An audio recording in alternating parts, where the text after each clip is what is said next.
Welcome back, everybody. So last week I said I might jump in and finish a few things off. When I started looking at what was left to finish off, what I could put in or leave out, I decided to hold off and just, you can see I've done some white pencil line in here. Most of my transfer was gone, but I've made some marks that tell me where things are. And I'm going to build out this area a little bit and back in here. I'm going to finish off basically the background today, minus one glaze. There's going to be a little bit of work that goes into the background later on after it dries. But basically all of these lights, as I've been doing, like in the planet and in the face, I'm going to finish those up today, try to get the planet in as well.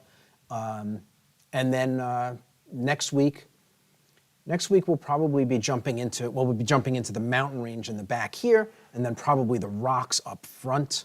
I have a few ideas about how I want to tackle the rocks to simplify them so that I'm not rendering them the way I'm going to have to render these rings or some of the figure. So let's jump in. I'm going to keep it really simple. Most of this stuff is just, again, you can see, I'm actually still working with the same palette. This palette's now 3 weeks old. There's some wet paint inside of each of these puddles, and so like this one doesn't have very much, but I don't think I need this one really. If I do, I'll just mix a little bit more paint. But this is the same exact palette I started the face with, right? Actually, did I use this for the background? This would be week 3. So I can't remember. 2, 1. No, actually no. This is the background I did separate. So this is what I've been using for the face and for the planet. Now I'm going to knock out the rest of this stuff with it. And again, I'm not going to be slavishly copying the photograph. I'm going to be using it as a point of reference to kind of state a few things. Like even in the photo reference, the armor is not obvious. There are a few things in the armor that are really clear that they're armor and they kind of connect to the girl. But a lot of it is more, it looks abstract. And even down in here, it's so disconnected from this figure, I could get away with not putting anything in at all. So if I put something in, or what I put in, would be very delicate. I don't want it to be too strong and distract. I want this figure in the background to feel like she's far away. And like right now, because there's no contrast up here, she doesn't feel so far removed. But when I start putting pure black down and like really rich light warms, she's going to fall away nicely. And again, when I glaze, I'm going to unify the background under this haze of blue and violet. It's going to fall back beautifully against these warms. And the blacks, I said, black, but these blacks are going to have reds in them, so they'll warm up a little bit. They'll be nice and rich. A complete departure from, and it's actually, I'm saying reds, they're going to lean orange. So they're going to be a complement to the blues of the background. Even though it's black, it's going to have a little bit of orange in it. So even the blacks are going to jump away temperature-wise from the background. So I'm going to keep it really simple. I'm going to work with a small brush, I think, for the majority of the day. There's not a lot of work here because, again, I'm not rendering details. I'm going to be putting in a couple of clean marks and some big open spaces. A lot of the space that's here is going to show through. So I'm not having to worry about that. But you can see all of these pencil lines, it's white, it's a General's white charcoal pencil. And again, it wipes away if I don't, like once I'm done and the paint dries, I'll be able to just wipe it right off whatever's left. Most of it will be buried underneath the paint I use. So, but again, I want to keep it nice and simple, not too bold. I don't want it to jump away from the background too much. Got a little bit of medium here. So I'm definitely not using this paint again. I'm done with it after today. So I'm just going to break these open and make sure I can access good undried paint that's not stiff or problematic. If the puddle's too small, what you grab from in here it's not going to be healthy paint. Right? I just know these puddles are pretty big, and so I know in the middles of these things there's lots of good fresh paint still. It skins over and the stuff on the inside's not seen light of day since I first mixed it. And so again, I'm just going to test this out and see how it reads on here.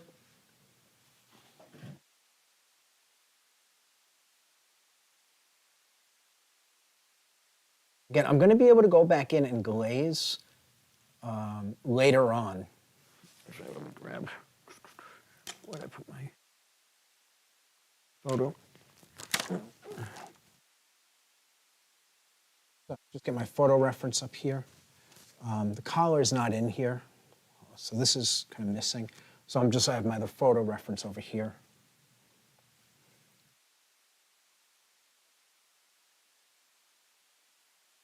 Use this to define the edge of the gun.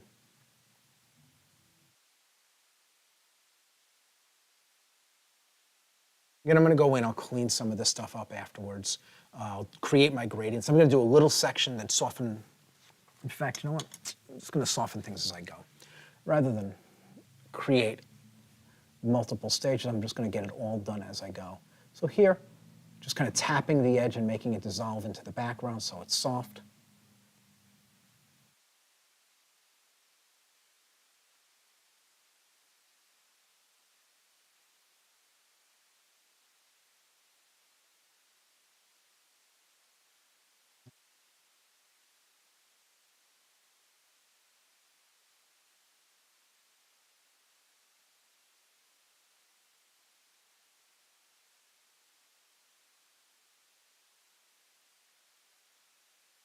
By putting this light in here, this gun is going to become separated. This whole arm, the gun and this arm, when all these lights go in, this arm is going to separate from the background, which should be a nice effect. And this is what I wanted. This is actually why I decided not to paint it over the week, because when I put these in, the painting's going to change dramatically. This figure is going to start to emerge, which should be very nice.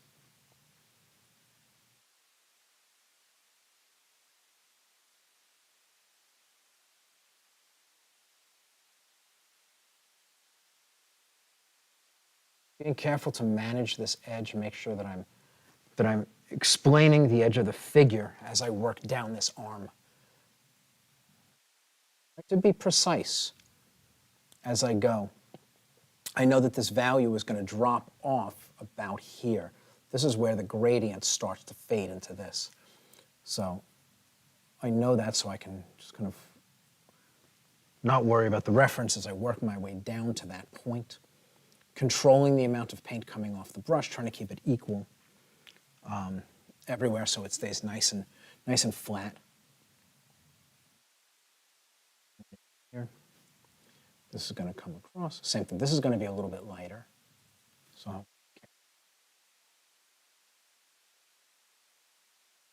the moment I'm working off this other photograph, once I get in here, I'll be able to work off of this reference. Now, I recommend, I'm not doing it here, just kind of didn't get this done, but normally I would have a photograph that's 13 by 19, and it's what I would stage with. It's how I'd mix my colors and get a good sense of the image. But then I would also have prints that are exact 1-to-1 ratio. So like this right now, even though this stuff is all abstract looking, I don't really know what it is, it doesn't make sense. I've made sense of it here. But if I had a 1-to-1, painting it abstract to abstract would be very easy. Having to scale up something that doesn't make any sense, that's not tethered to anything, it makes it a little bit more complicated. And so I always recommend, when you're working, get a print that is actual size. Now, I wouldn't print an 18 by 24. I would print 2 or 3 sections. I may print this at 13 by 19, the center of it at 13 by 19, and then the bottom at 13 by 19, so there's lots of overlap. And I'd be cutting the pictures up like this, putting them in place when I'm working, so that it makes it easier for me to do 1-to-1 marks. Again, especially on the simple stuff, it's not a big deal, but there are some things that are going to be hard to make sense of, and so you want to have that 1-to-1 for that purpose.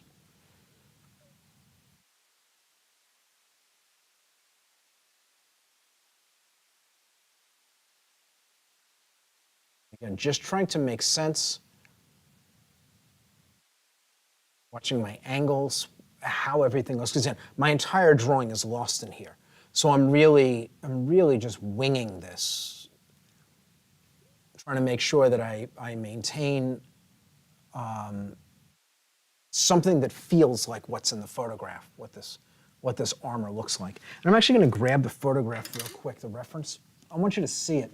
Right, this doesn't make a lot of sense. But if you look in here, there's a lot of a lot of chaotic stuff going on in there, lots of movement. If you look closely, you can make out some of the shapes, and they're three-dimensional. There's a vest, there's some armor, there's a clip up in here, there's a band. And so making sense of all of that as much as you can to get some fixed points. And then once you have them, letting the other stuff just stay abstract and kind of placing the mark, getting the angles, getting the widths, getting the lengths, getting the values right, will eventually give you the painting. Again, like I talk about this all the time, where I'm not painting her armor. I'm painting values, colors, and edges. Every decision is one of those, or a combination of those.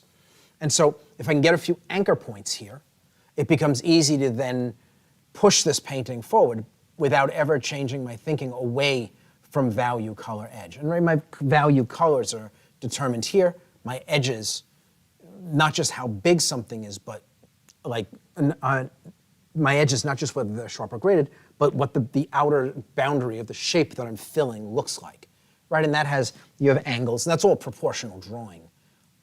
That's where you develop that skill.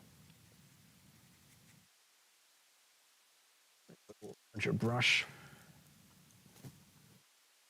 And I'm a firm believer that you always use the largest brush that fits.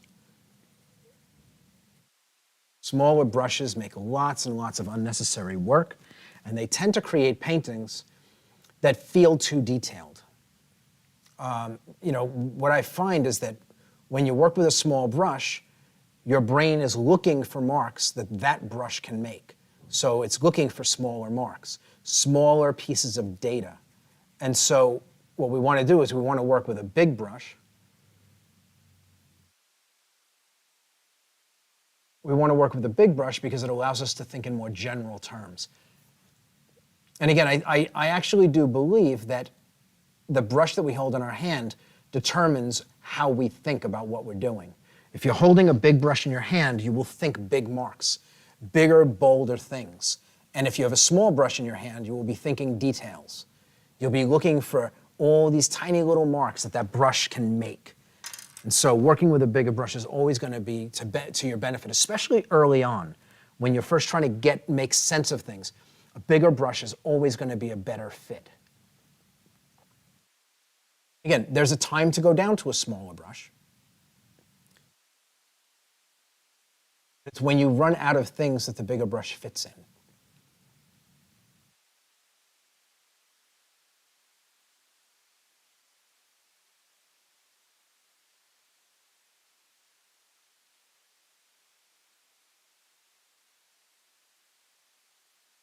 Just kind of putting in, it's kind of like smoke, like clouds in space.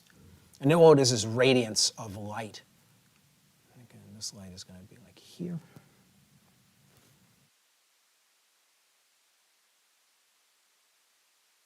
Being really precise against the edge of her body. I don't want to find myself with a gap between this shade and the figure later on. I want to make sure that it's seamless.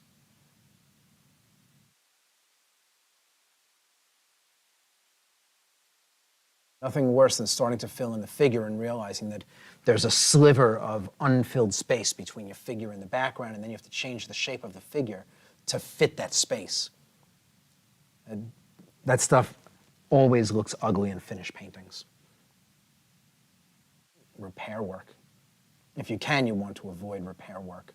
In your paintings, you want to make sure that everything is filled that needs to be filled at each stage, even to the point of having a little bit of overlap so that your background pushes into your figure and then your figure takes the space back when the figure is painted.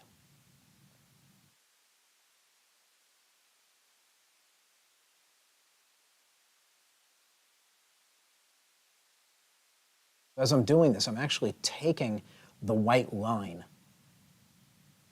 covering the white line, and then when I put the figure in, I'll be able to just grab back the tiniest sliver of that line that was covered, and that'll make sure that it's seamless.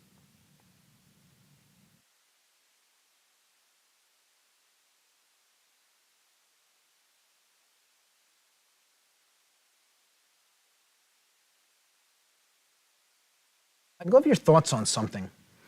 Daniel and I were talking like what, 180 seconds before we went live about what people would like to see, right? Not subject matter, but a painting like this that's done over a span of several weeks, or a painting not like this, but a simple painting like a portrait done in a single sitting, right? Where do you guys sit on that? I'd love to hear what you think. You know, like this one, like this is an illustration. This is like what you would do for a book cover. And like at the moment, not counting today, I'm, 9 hours into this painting? Probably take about 24 hours to do the entire project. If this were a book cover, you're talking about $3,000-4,000 for 24 hours of work, thereabout, 24 to 27. It'll be under 30 hours. It won't take us 10 sessions to get this done. But just to kind of frame like how quickly this is moving, I'm kind of taking my time, but it's actually moving at a really nice pace. You know, as an illustrator, if you do one book cover every 2 weeks, that's a normal pace. I'll turn this around in, like I said, a max of about 30 hours. You figure an extra 10 hours of everything else, prepping the board, doing the photo shoots, doing the Photoshop, whatever else is involved. Right? And again, like I'm talking a lot also. But let's say it takes 40 hours with all of the things that go on to make this painting. It's not a bad work week, right? As long as you can fill your schedule. This is actually a really nice pace. You know, you can see like, I always talk about working slow, taking your time so that each thing you do is done well. What I'm doing right now, I'm not rushing. I'm taking a really slow pace, yet this painting, which is pretty complicated, it's complex, it has a lot of elements in it, is only gonna run about 30 hours, less than a full work week by the time it's done. But anyway, I would love to hear your thoughts on, like as we're moving forward, would you like to see more of this, or would you prefer to see 3-hour finished paintings? Because we can do either one. But I'd like to hear your thoughts on it, right? You're our audience. You come and watch. Tell us what you'd like to see on that front. Subject matter is not my concern.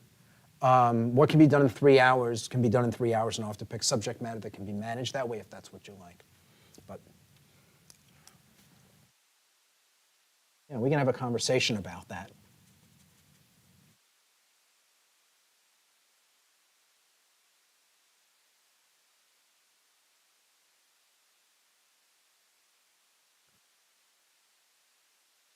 Again, I'm trying to smooth this out. I'm trying not to leave any marks that I don't want in the final painting. I'm trying to treat every mark like it's the finish of the painting. I know I'm coming back to it, but I don't want to leave something undone that I can easily manage right now.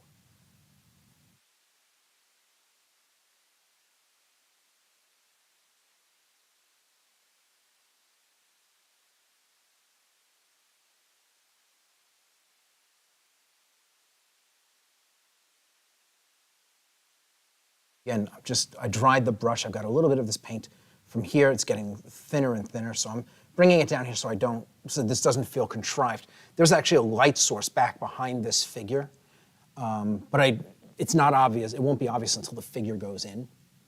So I want to make sure that I am describing a radiance of light moving out, getting darker as it goes.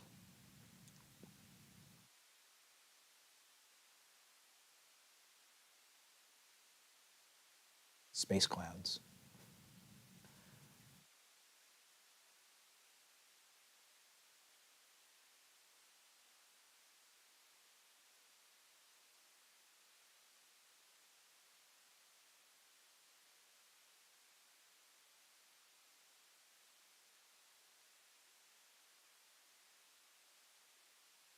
And so everything's nice and soft, and I'm taking the smaller brush, and I'm just going in and kind of scribbling in some little squiggly highlights that give a greater impression of dimension. It's almost like light hitting one edge of a cloud. And again, they're very, very subtle, but it's going to add a little bit of dimension into this that could otherwise feel a little bit flat. So, and again, everything is so subtle. No big jumps. Everything's nice and soft. It feels very cloud-like.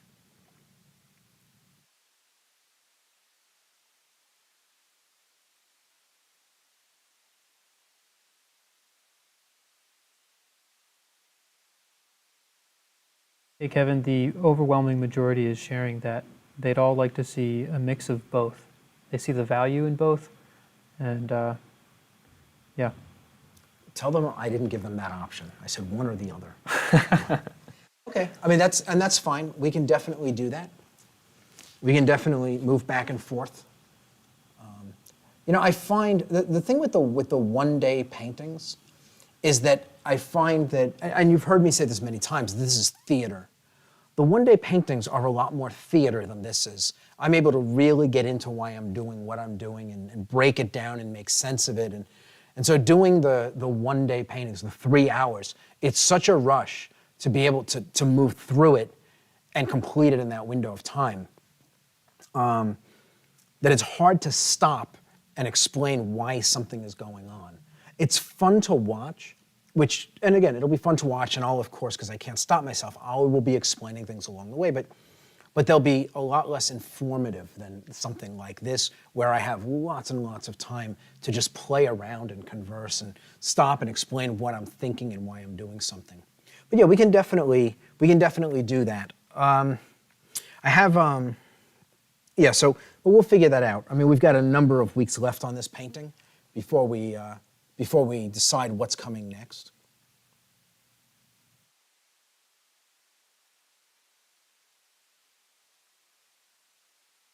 We will definitely take that into consideration as we move forward.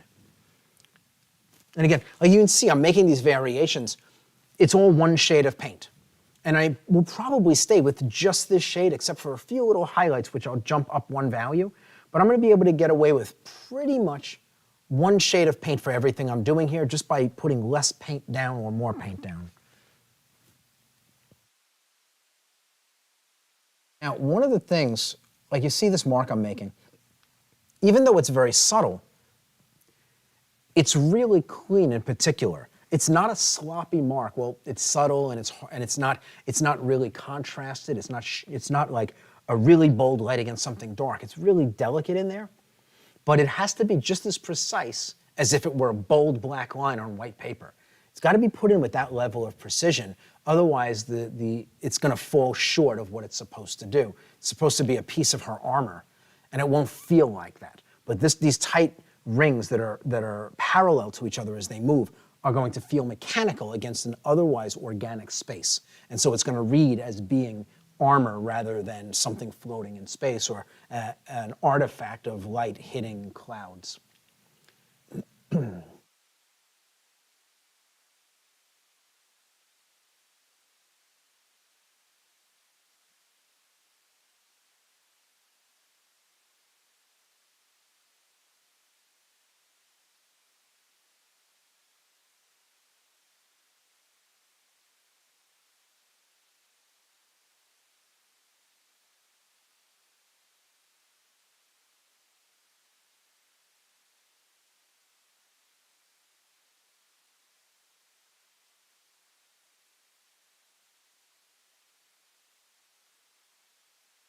Again, I'm going to be playing around with this stuff. After it dries, I'm going to do some glazing with some blue and kind of push it back. Right now, these colors, even though they look blue here, against this blue, they actually look violet. They look like a gray violet.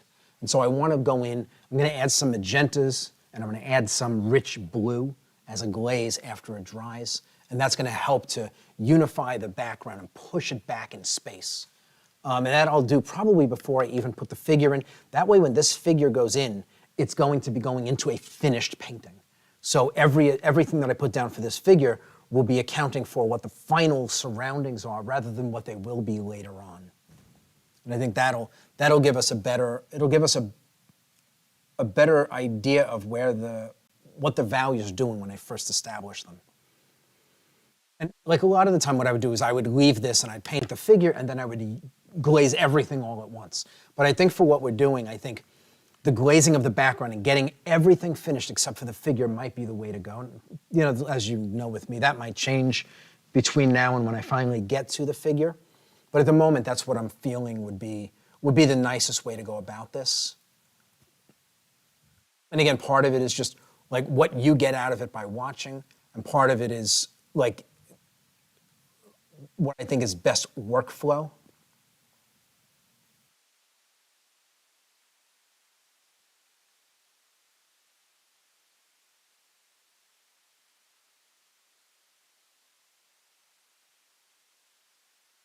very precise edges on some of these things.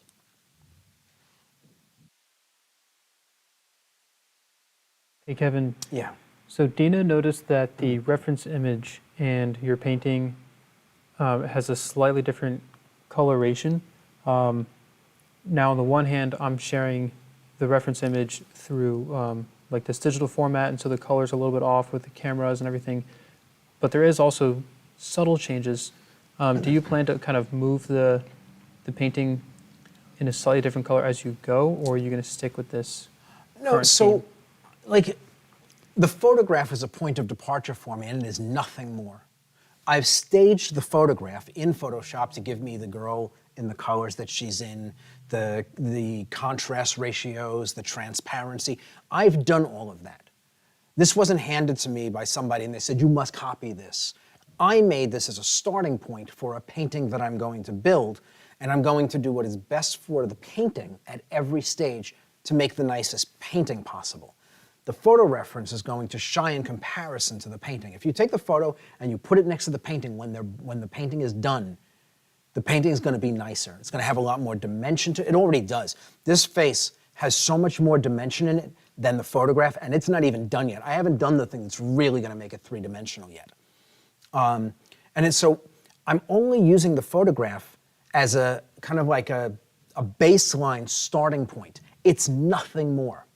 And you know, when you're first learning how to make art, copying is the best way to go because it forces a quality control, right?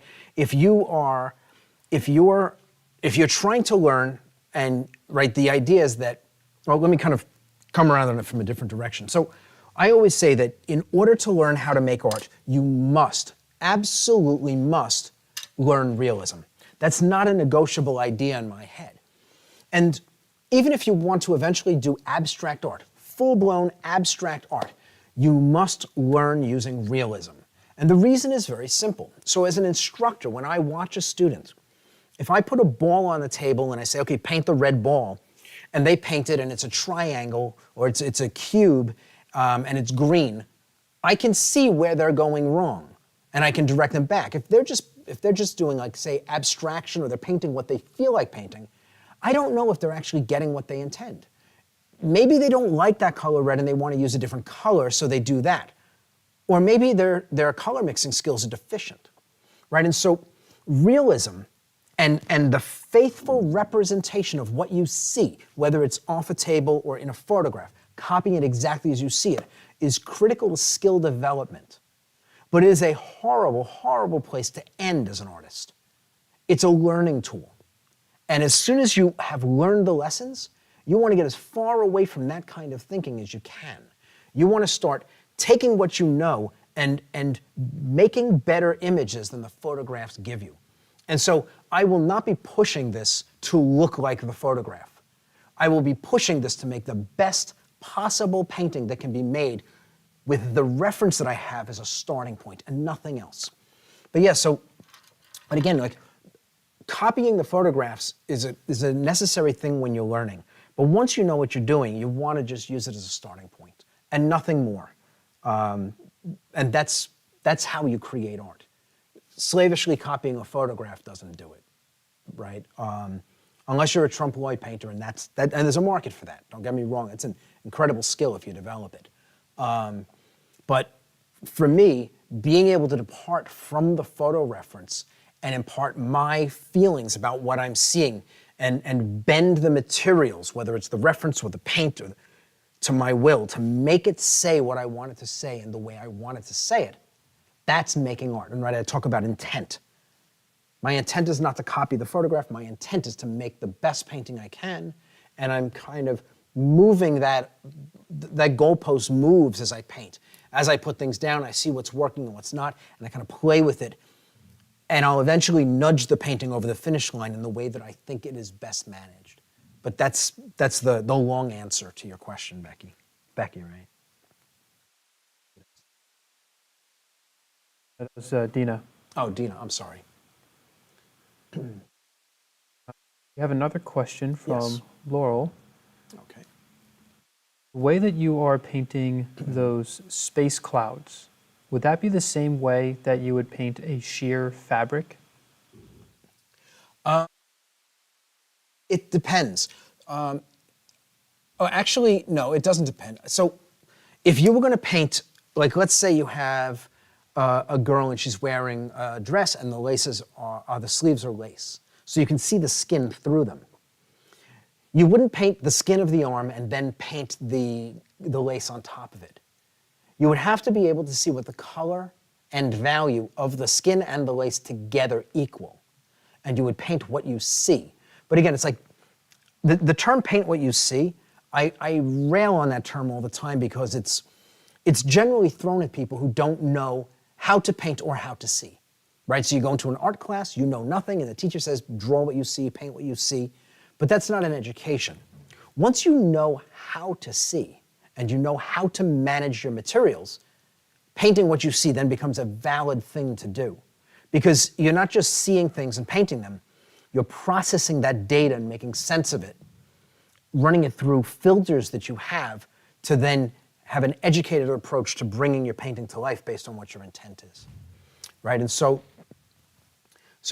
when you paint, like a sheer material and you're seeing something through it, you have to look at the 1 inch by 1 inch squares of that thing and look at what the color value is. Look at what the edges are, right? So again, it always goes back. When you look at that lace and the skin through it, what color value is this part, what color value is this part, and what kind of edge connects it? And so on across the lace until the painting is done.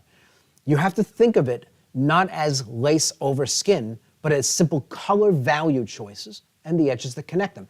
Again, the same argument that I make about doing portraits and anything else. If you think of a portrait as a portrait, it becomes very, very hard to paint. But if you just think of it as color value choices and the edges that connect them, the portrait emerges from those decisions. The lace shirt emerges from the decisions that you make as long as you don't start thinking of it as a lace shirt. But that's what you want to do. I wouldn't address layering as a technique for putting in a lace shirt over skin. I would paint the skin and the lace. And in fact, at some point, we should actually do that. We should do a small section of something like that where we can, where I can demo that. Because that is something, it's a challenge. It is a real challenge. And so being able to show you how it works, just make a note. We'll queue up something somewhere down the road where I'll paint a little bit of lace or something with some skin behind it so that you can see it. Cool. Yeah, that'll be fun. There's some great lessons in that. So the same lessons apply for painting water, smoke in a space, or fog. The same lessons apply, and so it'll be useful information.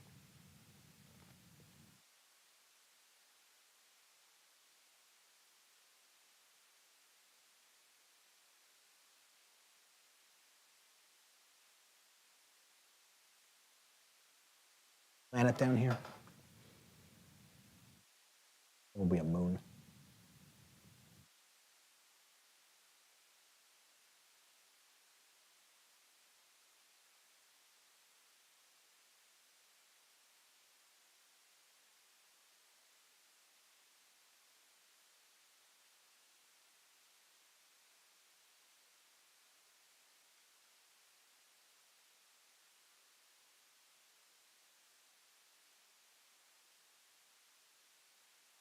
And just slowly working my way across this thing.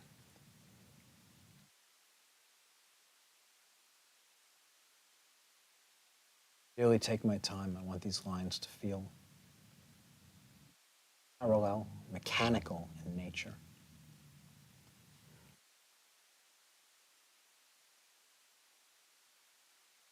Kevin Linda said, I'd like to see a 3-hour painting in one session, maybe of his puppy before it grows and if it will sit for him long enough. You can't paint animals from life, unfortunately. They simply, not if you want to make a tight painting. Something quick and an impression is one thing, but yeah, my puppy, no, there's no way she sits still. 9 months of, she's like nuclear powered.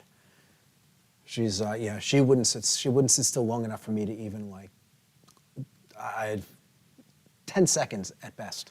Maybe when she's like 5 years old, but not now.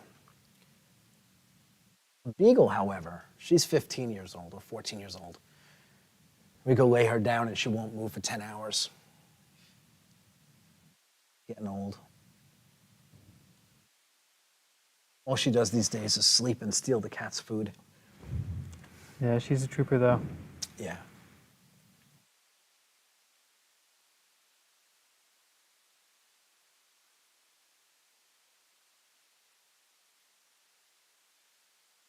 Okay.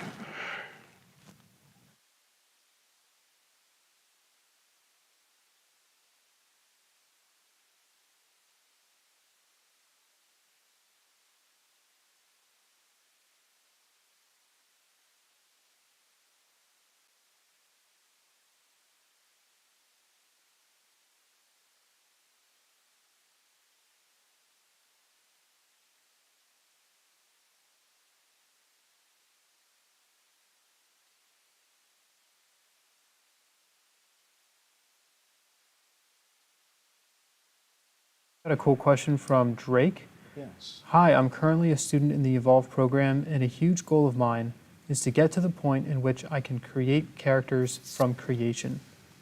What exactly goes into getting there? Skills? Well, I mean, you're talking about from imagination.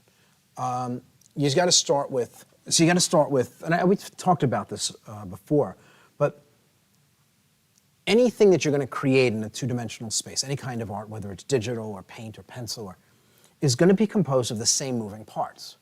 Values, meaning how dark or light something is, and that's connected to the light hitting it in the light or the shadows being an absence of light. Color, which is again an aspect of light. The areas in the light will be colored and the areas without light will have an absence of color. And then of course the edges that connect them. In there's also proportional drawing, right? Being able to draw proportionally so that when you draw something that's supposed to be 1 inch, it's 1 inch, and something that's supposed to be 1 foot is 1 foot, right? And so you develop those skills first. And then when you understand how they work, what you'll find is that in your mind, you'll be able to envision something, whatever it is, completely from your own creation, under a light source. Because you'll be thinking in terms of light, not in terms of a golem or a dragon or a frog, but you'll be thinking about how the light hits the subject. And if you can paint the light hitting the subject, you can paint the subject, whether you can see it with your eyes or only see it in your brain. And bear in mind that all painting, all drawing, all of this stuff is done from memory. It's done from in your head, right? When you look at things, your brain processes it, and your brain then tells your hand what to do, or you tell your hand what to do to create. It doesn't matter if you're seeing it with your eyes in the real world, whether you're seeing it with your eyes in a photograph, or if you're just imagining it in your head. As long as you have a solid view in your head of what it is you want to create, these tools, value, color, and edge, will guide you to being able to create them. It's going to take some time practicing this. But so, as an example, if you try to draw let's say you try to draw a frog, okay? There's some general idea of what a frog looks like, or even go open book and look at what frogs look like. Don't draw anything, just look at the frogs. Once you're done, close the book, and then on a piece of brown paper with a white pencil, try to very gently scribble out the overall shape of the frog, and then only think about how the light would hit the frog, which sides would be illuminated and which wouldn't. And only fill in, not details, you're not drawing eyes and nostrils and things like that, just little scribbles to fill in the shapes of the lights. And what you'll find is if you do that for a little bit of time, and I mean a little bit of time, you'll start to be able to recognize frogs without ever drawing anything but scribbles of light and allowing the paper to hold the place of the shadows. And if you can do it with a frog, you can do it with a person, you can do it with just about anything. And so, but it's about getting your brain, training your brain to think in terms of how the light moves across a subject, and then what kind of edge connects this portion of the light to this portion of the shadow. Because some of the edges will be sharp and some of them will be graded, And that's what's going to tell you whether or not, well, this is what's going to make the frog look three-dimensional, or whatever the subject is. But in the end, once you understand how value, color, and edge work, and I mean really command them, painting from your imagination is not that hard as long as you know what you want to create. And again, it may not be the first thing you do that you scribble out a few things and you've got a perfect thing, you've got a perfect dragon, but it's a skill you can develop over time. And even if you do 2 or 3 or 4 or 20 scribbles before the dragon starts to emerge the way you want it to, well, it's not a lot of work to get the painting staged, to get this thing out of your head and onto paper, right? And so, but that's what I would recommend. Not taking a black pencil and drawing on white paper and having to draw the thing, but to think about how the light would hit the subject. So you would work on a dark paper and use a white pencil like this one, like the General's white charcoal. It's a great, great tool. And just use that to scribble. I do that in here all the time to show how powerful understanding the use of light and shadow are. And like I said, the paper holds the place of the shadows, and I'm only using a white pencil to explain the lights. I can scribble up a face in a matter of moments doing that. It's not that complicated.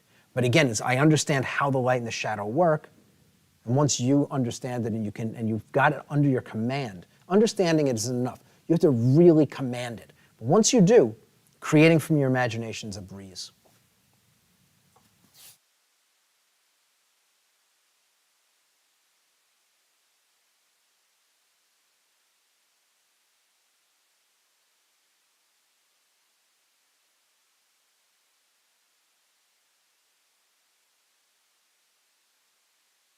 Awesome, thank you, Kevin. Stephen Boniface is asking about using multiple references.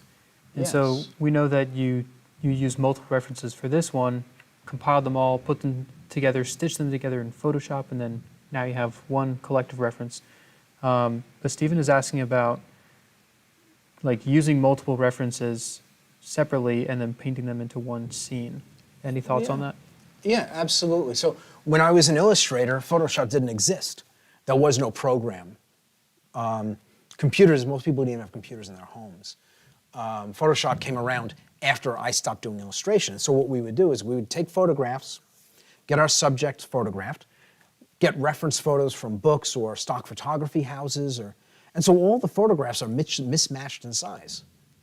You take them, you draw them. You could use, there are projectors you could use or things like that so you can scale each image, and then you then paint from there, right? But yeah, you can do, I mean, I could do this painting if each image was separate, right? The transfer is really the hard part, and you can do that using, again, there are projectors. Get each image on a digital format on a computer and use a digital projector, and you can shine each thing where you want it to go. I would do a sketch first and put each thing where you want it to go so that it's all placed and scaled properly. But then the photo reference, just we'll use one piece at a time. Like I'm going to be, I'm not using the whole photograph at once. I'm using sections of it. I used her face when I painted her face. I'm using the small section to paint in here. So it's no different than having one thing for each thing, okay? The composite that I put together is just, it's for ease in the transfer. But since I have it, I use it as my finished reference as well. But yeah, I mean, for the longest time, up until Photoshop and printing got to photo quality, that's exactly how the stuff was done. People would have oddly scaled pieces. Like I'd run this figure would be an 8x10. I'd go to the photo store, get a photo run at 8x10 or 11x14. It wasn't a perfect scale, but it was close enough. I'd have 10 elements, so I'd have 10 photographs run of one of each.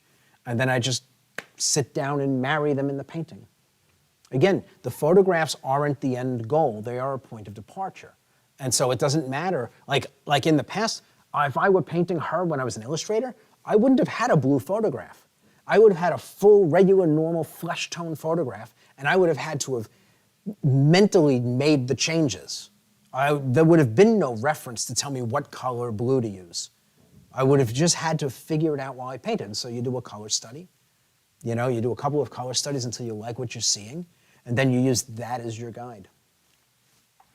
And so what about marrying them together? Like, do you use certain principles? Like, I imagine the light and shadow all has to line up for the most part? Yeah, so when you do this stuff, you can't have one photograph that's lit from the north and one that's lit from below and one that's lit from the west and, like one that's 12 o'clock and one that's 3, like all of the light has to make sense, right? Even in this figure and this figure, they're actually lit under the same light with a little bit of movement.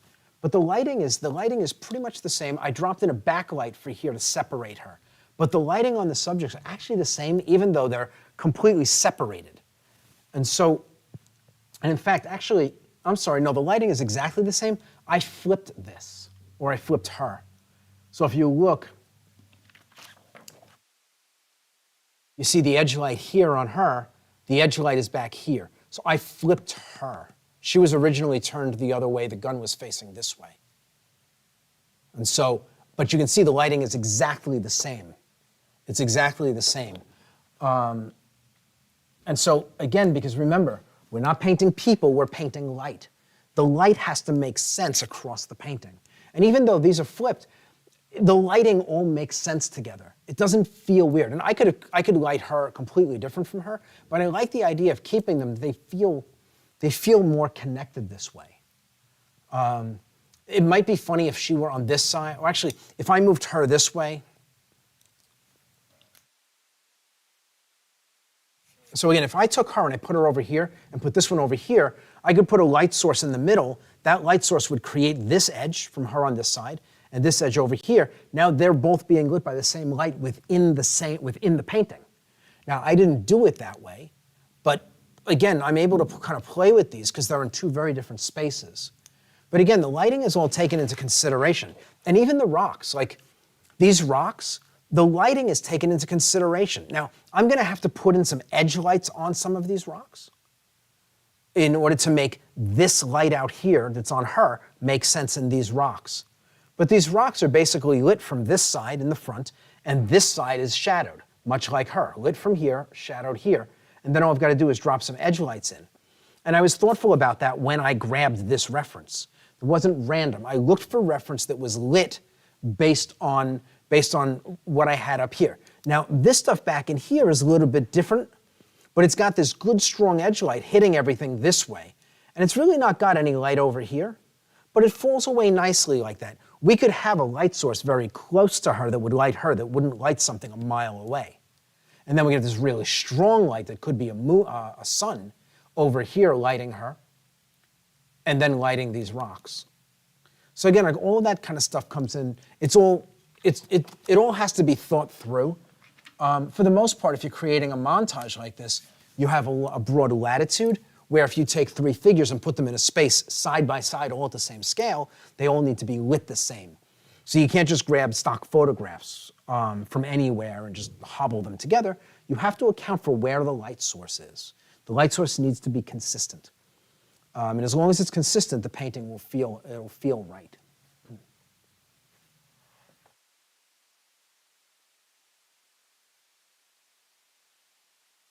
Awesome, thank you. We've got another question from Shaz. Yes. I notice a lot of your work is focused on tight, smooth gradient rendering. Do you have anything to say on learning expressive brushstrokes and tiling? For example, Frazetta, another science fantasy illustrator. Mm-hmm. Well, I would start by saying, like, Frazetta was a hack. I mean, he was just a sloppy painter. I cannot believe you, Kevin. Frazetta was incredible. He's an incredible painter. No, actually, I don't have any problem with expressive brushstrokes. But this goes back to what I was saying earlier. And I am a huge fan of Frazetta's work. I wouldn't joke around unless it was really a joke. What I would say, though, is that when you're learning, goes back to what I was saying, like, if you're learning, you shouldn't be doing that. You should be rendering your work as clean and as tight as you can. And so the way you see me working here, smooth gradients, smooth transitions, everything here is under control. Nothing is organic. Everything here is completely 100% meeting my expectation. I make a mark and it is exactly what I intend. There's no, oh, that's a happy accident. There's none of that Bob Ross stuff. Everything here is done with intent. And so when you start loosening the work up, the brush strokes leave their own mark. They leave their own fingerprint, not your fingerprint, but their fingerprint. And that is not, there is some control of that in your hands, but there's some control that isn't. It's the brush. Now you choose the brush, but the brush is organic. And so it's going to leave a mark that is not entirely your intent. You may be happy with the mark and be like, oh, that's a good mark, I'm going to leave that. But it's not exactly what you intended, because you can't intend for something so organic to be so controlled, right? And so when you're learning, you want to stay away from that. But that is a wonderful end goal for your art once you know what you're doing. And learning how to work in a very tight manner doesn't pull you away from that if that's where you want to go. But when you're learning, you want to stick with this really tight rendering. It's going to force you to face your deficiencies. What I've found over the years, I mean, I've been teaching this for a very long time. Anybody who starts talking about style before they're trained is leaning on style to hide their deficiencies. I don't like painting feet, so people are always wearing shoes, right? I only paint the backs of people's heads because I don't like painting faces, you know? Or I'm not worried about realistic flesh tones when I paint skin, right? And that's usually it's a cry that I don't know how to paint skin, and rather than face the trials to figure it out and fall down on my face and pick myself up and fall down until I learn how to do it, I'd rather just say, I don't like mixing natural flesh tones, right? And so learn how to do the stuff like this first. Then once you've got this, depart from it and go wherever you want with it. Go to impressionist, go to abstraction. The rules apply the same no matter where you take this. But the learning is best done like this. And the most comprehensive education you're going to get is going to be had through this kind of a process and result. And so you don't want to shy away from that. But absolutely, once you know what you're doing, run from this as fast as you can and go to a place where you're producing something more expressive. But do it from an educated standpoint. Don't do it because you can't do anything else. Don't paint up to your limits. Paint beyond your limits and then find where you want to take that skill and apply it.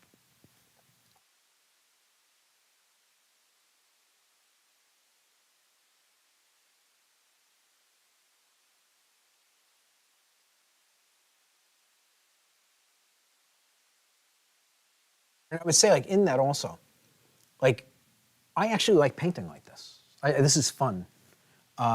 It's not fun for everybody. This would be tedious for a lot of people. And this looks a lot like what we do in Evolve in Block 4, but it's actually not. There's a looseness in my work. There's a precision and a looseness all at the same time. So there's a lot of impression in here. It's just that the paint is flat. I'm not building the paint up for impression, but there's a lot of brushwork in here. I'm just kind of playing around with the materials.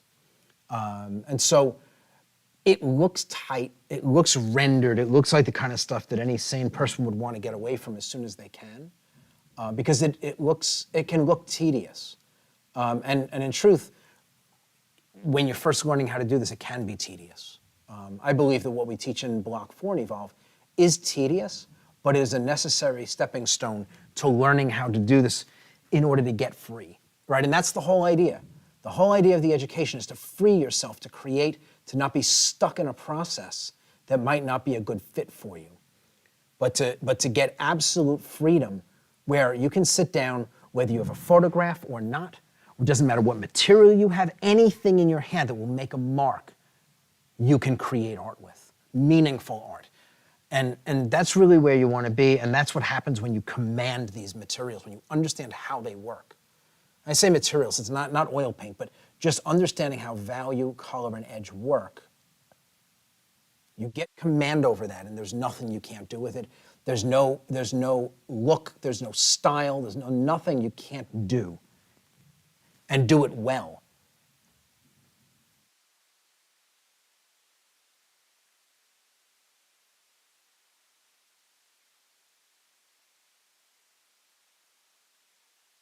Now, Kevin, I have to ask, your comment on Bob Ross.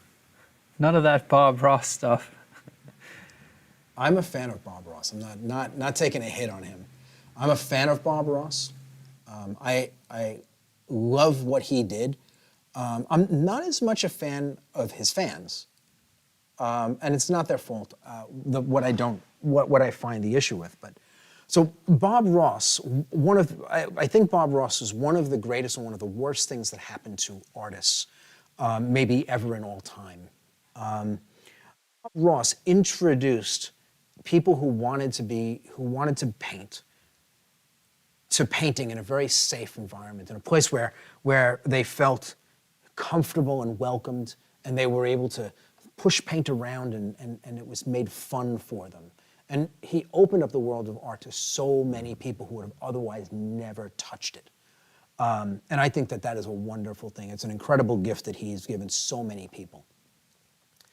The issue that I have with, and again, it's not Bob Ross, but the people who follow him, a lot of them, is that they don't recognize the difference between what they do and what Michelangelo did. They don't recognize that what they're producing is not a Rembrandt, that they're following a pattern of doing something, right? They've got a couple of tricks and they yield a result. And again, there are some people who have elevated this, but there are very few of them. The difference between like somebody like me and somebody who uses these tricks and tools to get these results is a level of understanding. And I don't have tricks. I know how everything works. I say everything within my control. I know how it works. There's nothing I can't do with a brush that I can imagine. I don't need, and it doesn't matter what brush you give me, a filbert, a flat, a round, it doesn't matter, acrylic, oil, airbrush. If you gave me an airbrush, it would take me a little bit of time to figure it out, but I could produce the same level of work. It doesn't matter. Even digitally, I can do it. I just need to learn the interface. If you took the tools that they're using, the scrapey knife and the big brush and the can of turpentine, away from a Bob Ross painter, they would be lost. That's the difference. But they don't recognize that difference. It's like people going to a paint and sip, where they're drinking alcohol and making paintings, copying along with an instructor, and walking out of there and thinking that they're a highly trained artist. It's kind of silly. Regardless of how nice the paintings might be, the comparison is wrong. And I think that that what Bob Ross did with one hand in opening up the world of art to these people kind of took away from them with the other hand by not saying to them, look, there is a difference between what you see when you go to the Louvre and what we're doing here. We're having fun and we're playing with the materials and we're creating. With these people, guys like Rembrandt and David, is a whole different world. And if you like what we're doing here, I recommend that you investigate that world. There are places to get an education, to learn that, right? To free yourself from the constraints of what I'm showing you, right? Because what they're doing is producing copies of what he was doing. They buy a book and there's 24 paintings and these are the steps and you follow the steps and you make paintings. But that's not, again, I find the comparison between what we do, like what a professional painter does, and being able to copy from a book steps in order to get a result is different. It's an education. The education separates us. So, but anyway, I am personally a very big fan of Bob Ross. I love what he did. I said it's just that one thing, and it's the students that don't recognize the difference in most cases. And again, not a hit on the students. If you go and if you jumped in and Bob Ross was your thing, good for you. If it opened up the world of art to you, that is great for you. It's great for you. I think everybody should have art in their life.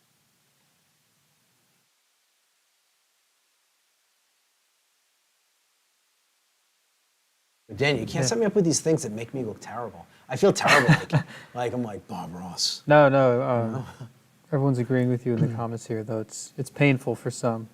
And the thing is, look, you know, like if I speak to somebody, look, I have people come into the school and they tell me their 7-year-old kid is a really good artist. I'm like, where did he study? Like, where was he trained that he's a really good artist? He's not an artist. He's a child, right? And it's like I've had people come in and they do Bob Ross stuff, And they tell me that they're an experienced artist. They've been painting for 10 years. They don't know anything, though. And it's like there's a disservice in that, right? They think that because they can produce something, they think that they don't have a realistic understanding of what they actually understand. It's like being able to cook a good hamburger and thinking you're a chef, that you deserve Michelin stars. No, but that's what it is. With the Bob Ross thing, I see a lot of that, where it's like just because you can cook a good burger, even consistently, does not make you a Michelin star chef, right? That is a lifetime of training. It's a commitment. It's an absolute commitment, and it's like that's not what you're doing when you're taking your knife and you're scraping out mountains. It's just different, and it's not to say that can't be elevated. But it's a very, very small number of people who elevate it because those people have to go and get trained in this in order to then take it back to those tools and elevate what they have. Again, you think about the Bob Ross method, there wasn't an education in it, the way that we talk about education. Values and colors and edges, no, he was talking happy trees. He was showing how a tool could be used to get a single result and then telling people to have fun with it. And you should have fun with it while you're working. There's no point in this if you hate it. But there should be a real education so that you don't need Bob Ross's next book or the tools that they sell under his name in order to be able to make your next painting. That's more like imprisonment from a creative standpoint. Yeah, Everything that we do here, well, the way I teach, as strict as it is, when you get through it, it offers absolute freedom to throw all of the rules away because you understand you've got foundations under your feet. And that's the goal. I tell all my students here, my goal as a teacher is to make myself obsolete. That's my goal. If I'm teaching a student and they need me after they've been trained, I haven't done my job. My job is to make it so they don't need to be here. Give them the information, make them confident, show them how to use it, and then let them go out into the world and create. That's the goal, and that should be the goal of any good teacher, I think. Yeah, definitely. And I think this conversation opens up into just art education in general, and I think it's bigger than just Bob Ross, where... It's never bigger than Bob Ross. It's all about Bob. But it's like, like you're saying, to the food analogy, there's something that there's an education that's substantive, and then there's education that's like potato chips, just kind of like feeding you the next thing. It satisfies you for a moment, but it doesn't actually sustain you. And like you're saying, like, you don't become equipped to stand on your own 2 feet and make your own original works of art.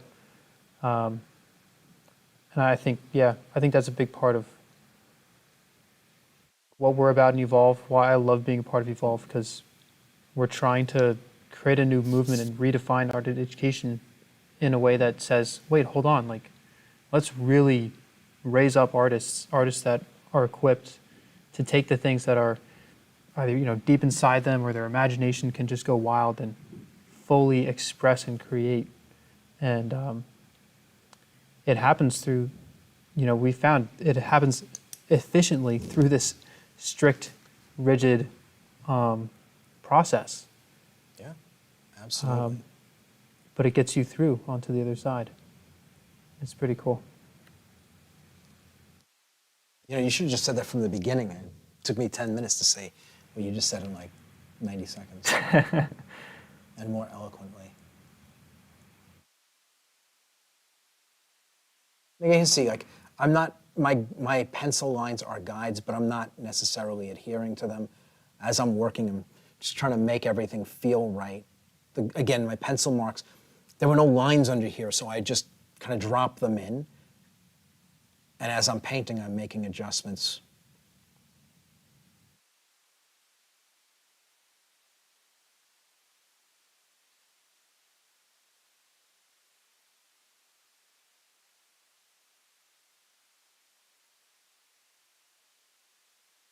Question from Cece. Yes. Do you believe that some people have a natural eye for creation, Or is that just me thinking it's natural instead it's really a trained eye? So I actually don't, like, so I mean, we're talking about like talent, gifts. I don't believe in them.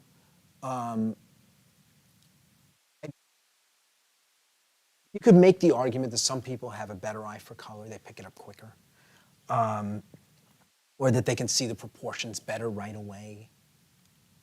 And I mean, yeah, I mean, you don't know how they got there, right? It's like they say, like, some kid, 14 years old, is incredible at drawing compared to all of the kids at 14 years old around him. And it's like, wow, he's so gifted. But then you find out that he doesn't play baseball or soccer, he doesn't swim. In all of his free time, while all of the other 14-year-olds are out playing those sports, he's spending 6 hours a day drawing. That's not a gift, that's labor. That's time spent, it's earned skill, earned experience. He's not any good at soccer because he doesn't play it. It looks like a gift, but the kid who's out playing soccer all the time looks gifted. He's not gifted, he's just working hard. Right now, in sports, there are people who are naturally have better balance, that they're naturally stronger. Tendons, you're gifted with good tendons or not. Good tendons allow you to grow stronger, right? How you develop, the things your parents have you do they develop fast twitch muscle or slow twitch muscle? That determines whether or not you're going to be a good athlete, or it helps to contribute, right? In art, right, intellect matters, right? So if you're born and you have an above average IQ, making art is probably going to be easier for you, right? If you can understand these ideas and grab them and make sense of them and incorporate them into the other pieces of information, that would look like talent. But if you were that person, science would be easier for you too, as would math, as would anything you studied, right? And so we're generally not looking to artists for intellect. But the truth is that in order to be good at this, you have to have a good working brain. You have to be sharp. So it doesn't mean that if you are not an above average IQ that you can't do incredible work, but it certainly paves the road and makes it smoother. Again, if you've got perfect vision, well, that's going to help compared to somebody who's got 2800 vision and needs 1-inch glasses to see. Moving back and forth from something 2 feet away, taking off your glasses to work, and back and forth. Of course, it becomes an additional burden that somebody else doesn't have. And so I don't believe in talent per se. I would make the argument, if you look at my work from when I was younger, I have no talent. There is nothing in my work when I was younger that would make anybody with any sense think that I had a career as an artist ahead of me. There's absolutely nothing. I actually have a painting that May, my apprentice, just finished. And we were looking at it next to a painting that I did when I was her age. And it's laughable, doesn't even begin to describe what that is. We'll actually show it to you in a couple of weeks when we do. Did you see them side by side? Oh yeah, yeah. Yeah, it looks like it was comical. painted by a 6-year-old. But compared to her painting, I'm actually, the painting that you'll see, I was 4 months older than her. And her painting is so much better. And I've got lots of students in here that are like that. I mean, like my daughter, Hallie, the one that I'm painting right now, at 15 years old, she's doing things that I was able to do when I was 30. She's half my age, and she's there already. And it's just, again, she's not gifted. She works. She comes in and she clocks the hours. And the things that are tough, that she struggles with, she fights her way through them. She doesn't surrender. She is unrelenting. Everyone in here that's successful, it's the same story. They are unrelenting in their pursuit of their end goal. It's not talent, it's drive, it's grit. And that's, I think, everything in life. I think what I always say is that, talent, the word talent is never used by people to describe how they can do what they do, because they know how hard they've worked to develop their skills no matter what it is. Even the greatest, Michael Jordan's a great example. Michael Jordan, arguably one of the most gifted basketball players to ever live, practiced more than everybody around him, right? And he didn't start out great. He became great through his efforts. I think he didn't even make first string in his college basketball team, I think. I mean, you know, and so he wasn't born great. He built himself and became what he was. Mike Tyson, the greatest boxers to ever step in a ring, same thing. Wasn't born great. He tells stories he was picked on and bullied when he was a kid. This is a guy, I mean, you can't even imagine him being bullied. He's terrifying and dangerous, like very few people in the world. I mean, he could kill a person by punching them once. He's that powerful. And yet he was bullied when he was a kid. He with help, he created who he was, who he became. And anybody can do that. Talent is a word used by people to describe why they can't do something, not why they can. Because when you can do something, you know how hard you work to earn those skills. People will say, oh, I can't do that because I don't have a talent for it.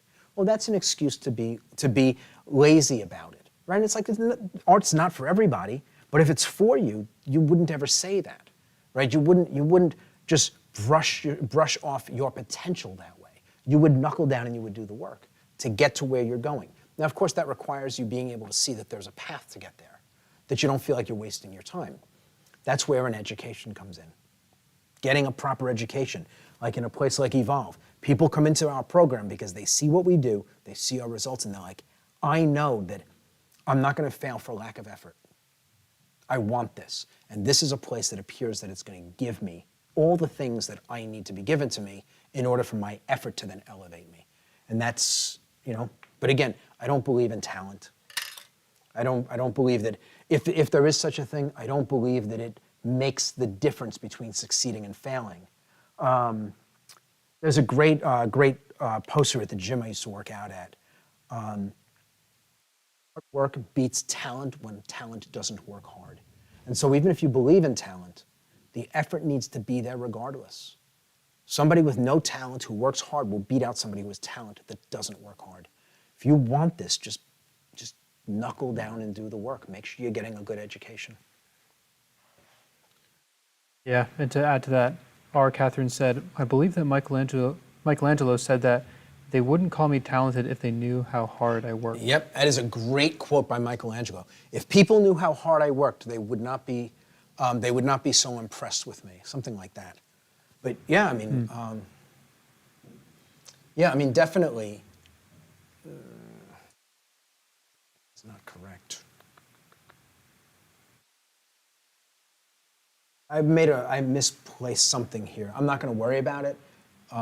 Again, I'm not replicating the photograph, but I drew something in here incorrectly. So I'm just going to work around it. I'm going to just be inventing a little bit of something to account for my misstep. While you're inventing that, can I ask you another question? Yep. This is from Sandra. Do you think taking pictures and converting them to black and white to check their values on a color is a good tool, or is it a crutch? When you're learning, it's great.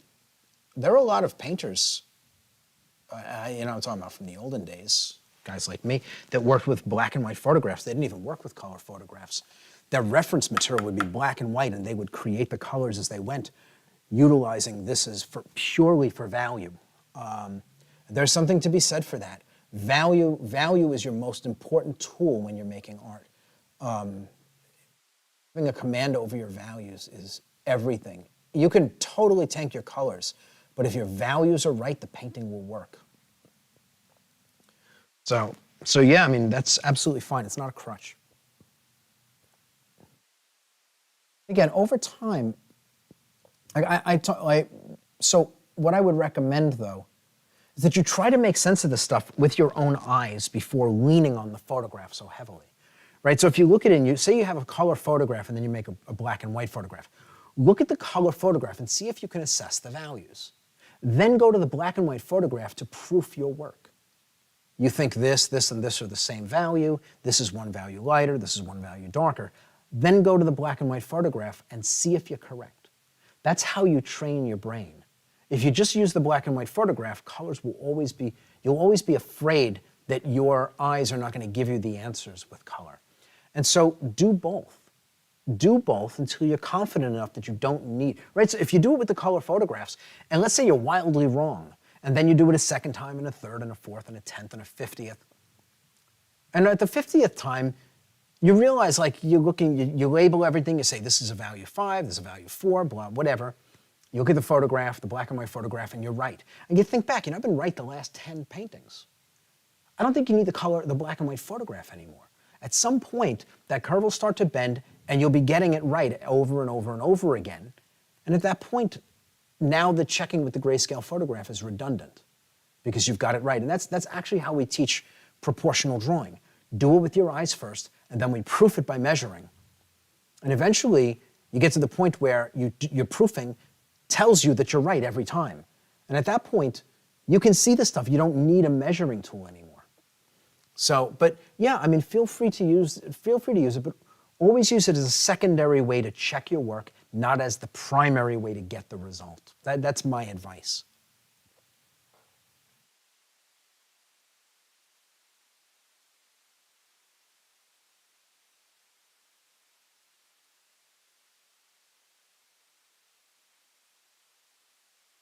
And again, you can see in here, I'm trying to be nice and precise with these. Even though they're not placed in the right places, that doesn't matter. I want them to be nice and clean.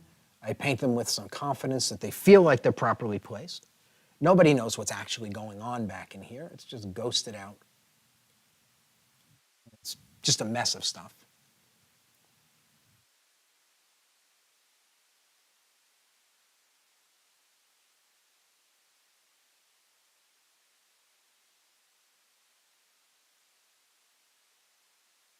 Everything here feels mechanical. All the lines are straight as I can get them. I don't want them to be confused as being part of space.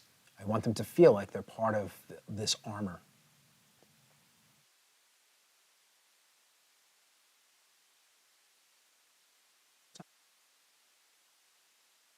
It is 9:20.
Yeah, and I'm still thinking edges as I go. Everything I'm doing in here, I'm thinking about my edges. Sharp and graded.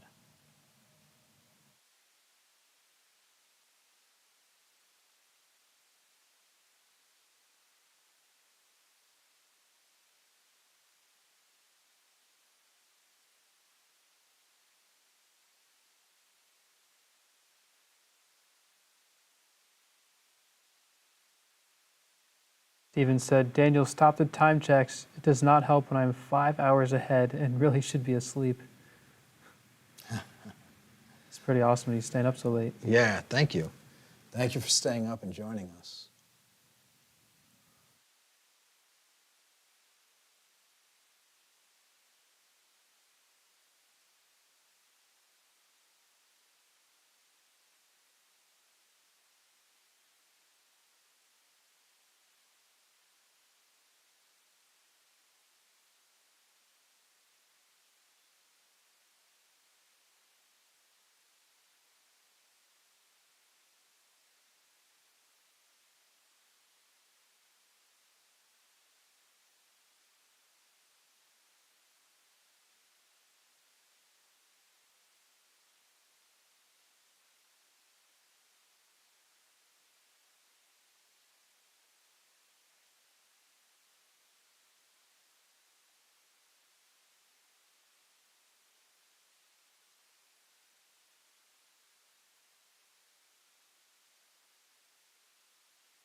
Again, you can see like these marks, they're all going in. I'm trying to be nice and precise about them.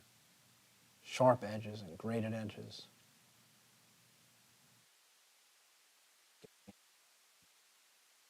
Stitching.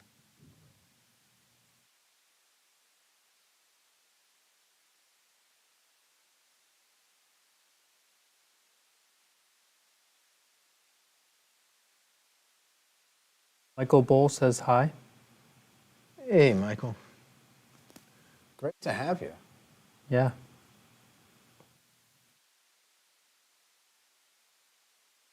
Michael, reach out to me. I've been meaning to give you a call, and it always seems too late. Text me. Let me know when you're free to talk. I'd like to catch up. For those of you who don't know, Michael Bull was a Evolve student and is now running his own art academy in Illinois. It's pretty awesome. Some really awesome work too.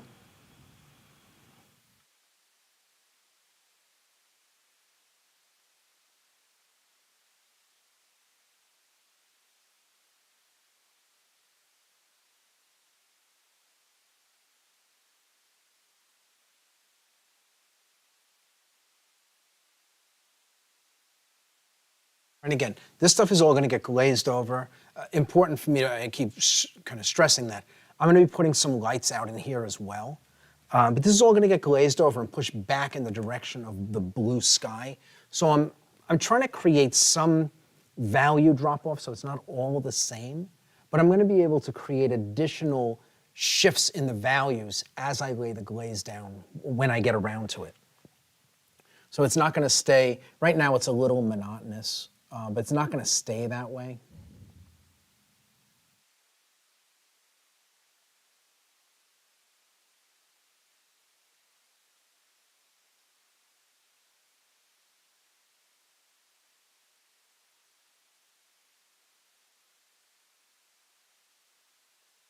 Before this stuff dries, I'm just going over it. Everything is very thin, so paint's not going to move around. I'm going over it and just kind of softening some of these edges, some of these lines that are really crisp. And so I'm just pulling the paint in the direction that they're moving, just to soften them a little bit. I want this stuff to be a little bit soft focus, not making a blur out of it, but definitely softening it.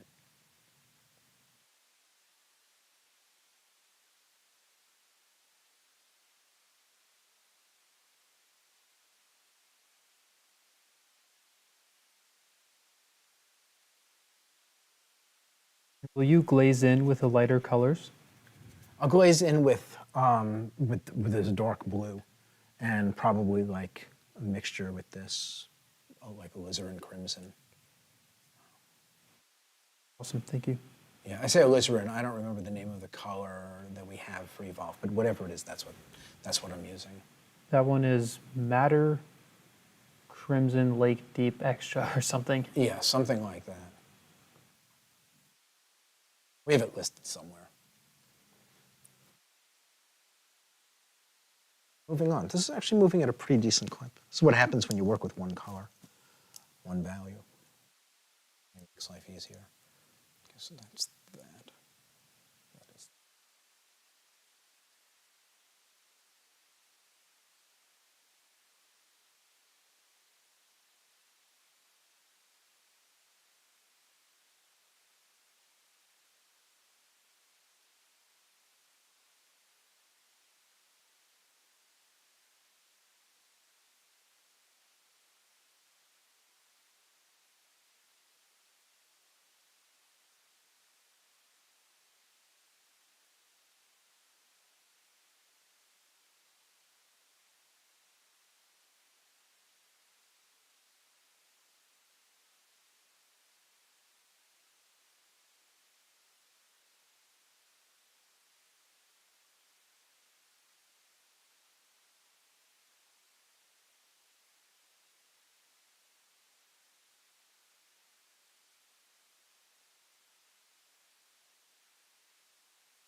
Again, trying to just take some of these edges down as I go.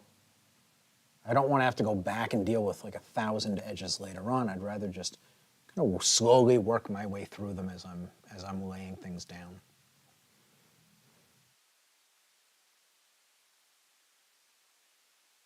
And again, I'm still working with a small brush for the most part. Evan, have you tried Vasari oil paint? Vasari. Yeah. I have maybe at some point along the way. It's possible. The name is familiar. Probably had a tube here or there to experiment with. So I don't have opinions on the paint. Sorry. It sounds familiar. I think I actually have used one or two colors from them, but I don't recall offhand.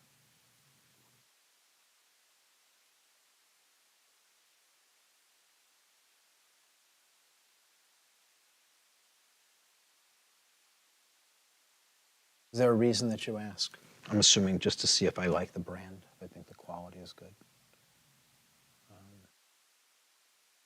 Yeah, I'll follow up in the chat. Yeah. I couldn't say one way or the other. I don't know. I can tell you that what we work with is the best paint out there. And I recommend it. I highly recommend it. Old Holland is, it has no equal in the industry.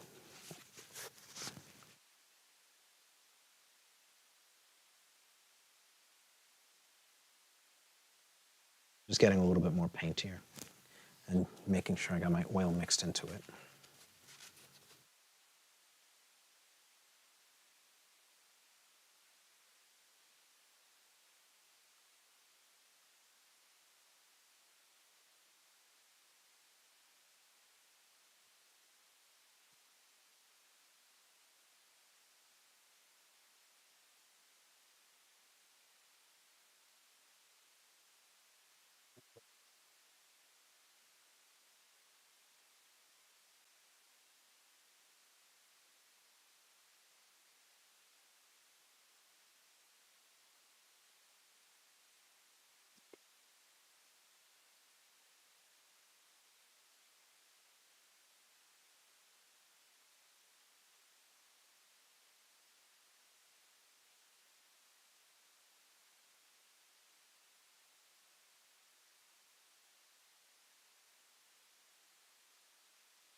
Getting a closer look at my reference material.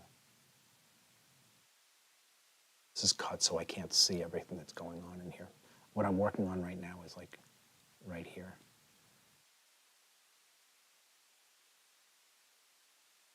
Again, I'm adjusting what I'm painting for what I want it to be, not slavishly copying my photo reference.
As I'm watching you paint, I'm just thinking about how, looking at the reference, it seems so complex and there's different transparent layers on top of each other, and yet you're just painting it with one value, just changing up the density of the paint, right? You're kind of like drawing almost Yeah. It's just so simple and easy. Yeah, it So looks that way, straightforward. doesn't it? Yeah, how do you feel? Relaxed, actually. Good. How it should be, as you like to say. Yeah.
As I'm painting and I'm getting a good look at each of the things that I kind of drew in, I'm realizing just how terrible my line drawing was. No chance of success had I followed it completely. Deviate from it all over the place here.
Evan, Yes.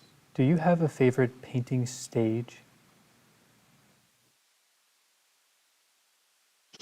And the end.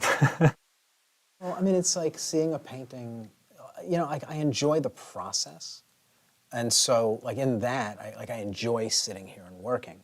But there's nothing better than stepping back from a painting that you've committed all that time and energy to and seeing it done, seeing your vision come to life, and then start the next one. I mean, there's something really cool about that. So yeah, I mean, I kind of say it jokingly, but yeah, I mean, I like the end of the painting. I tend to get tired of paintings along the way. And so I like to see them done for that reason also. I want to be excited about what I'm working on. And very often, at least when I was doing portrait work, I would have a portrait, and just as I was getting to the end of it, I'd get excited about what was coming. And so I'd want to get this one done so I could get to the next one, the challenges of it or the subject or whatever it was. And each painting tended to lead into the next painting like that. My excitement about the one I was working on was tapering because I had committed all this time and energy and focus to it, and it was just about done.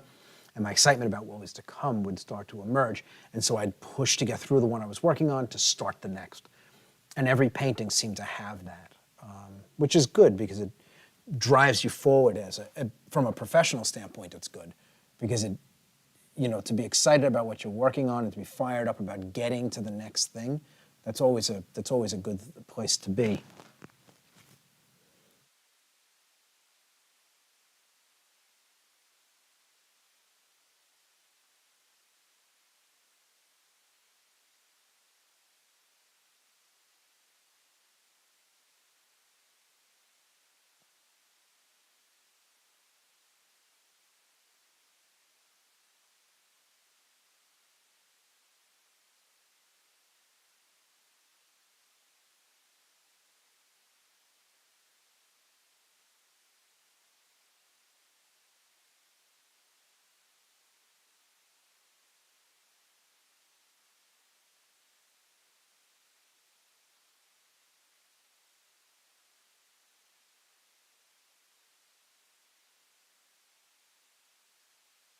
And these nice little mechanical, good, clean, sharp edges, make them feel mechanical.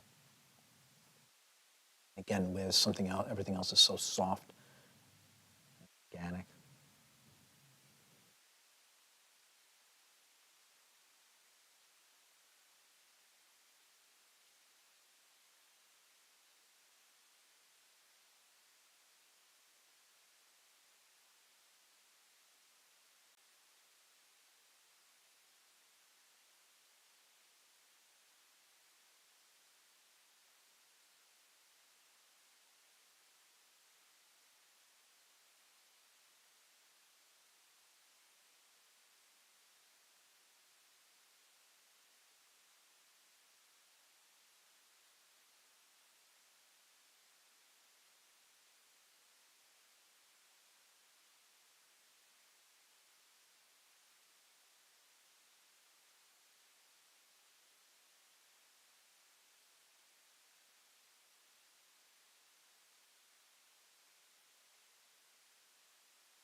a little bit of.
Hey, Kevin, Yeah.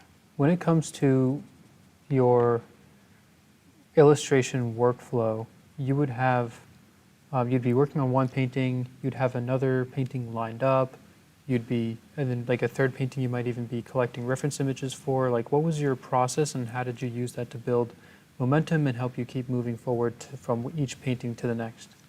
Well, I mean, when you're doing this stuff professionally, you've got deadlines, and so you've got to have everything queued up. You don't want to ever have a down day because you've got nothing ready to go, right? And so everything in my schedule was built on that, keeping the next piece in the queue ready to go before the one before it was done. And if I would usually have 3 paintings going at once, one that I was in the middle of, one that had already been photographed and transferred and maybe even the beginning stages laid in, and then one painting that was either a concept or photographed and kind of ready to go. And I'd be working on manuscripts that were, a month, 2 months out already, like formulating thumbnails and having that at the publisher. But I mean, it's just like any other job. You have to stay on top of your workflow. And so, when you do this stuff professionally, like you're doing book covers, particularly book covers, commercial illustration, your deadlines are determined for you. So you have no choice but to stay on top of that. And there's nothing worse when you're doing that kind of work than to be late. Late is like a kiss of death for your career. You never want to be late delivering. There's a lot of things that a publisher will tolerate. That's not one of them, because they've got a lot of people waiting for you to finish your job so that they can get in and do theirs. And so, very, very important to stay on top of when things need to be in and delivered. And again, that's just part of the job. It's like any other job. When you work for yourself, you're doing, like, say, portrait work, or you still have deadlines, but they're your deadlines. But you can't treat them with any less regard. I mean, they have to be met just like if you were working for someone else. Nothing worse than scrambling to make up lost time. You get behind on a schedule. I mean, all the work suffers when you do that. And so, I mean, better to just have a plan and stay on top of it. But yeah, I mean, there's nothing special. It's just like any other job. You have tasks that have to be done. They have to be done at a certain time, and so you get them done, right? Because they have to be done. And it's that simple. Making art, having a career in art, it's not different than that. Same basic idea. If you don't have a deliverable, you don't get paid. And so if you want to pay your bills, have a roof over your head and food in your stomach, then you figure out how to build a queue that works, that delivers your work on time, doesn't cause you unnecessary stress, gives you the opportunity to take advantage of some cool project that might come up, right? If you're working on projects and you're getting them done like a minute before they're due, if something really cool pops up, you can't grab it because you don't have the time in your schedule, right? And so staying ahead a little bit is always a good thing. But again, like everybody's going to work out a cue differently for themselves. For me, I like to have multiple paintings at multiple stages. That way, no matter what happened, I always had something I could work on. I never had a down day for lack of something to work on. There was always something that I could jump into and work on at any point. Didn't require any gear shifting, or it was staged and ready to go.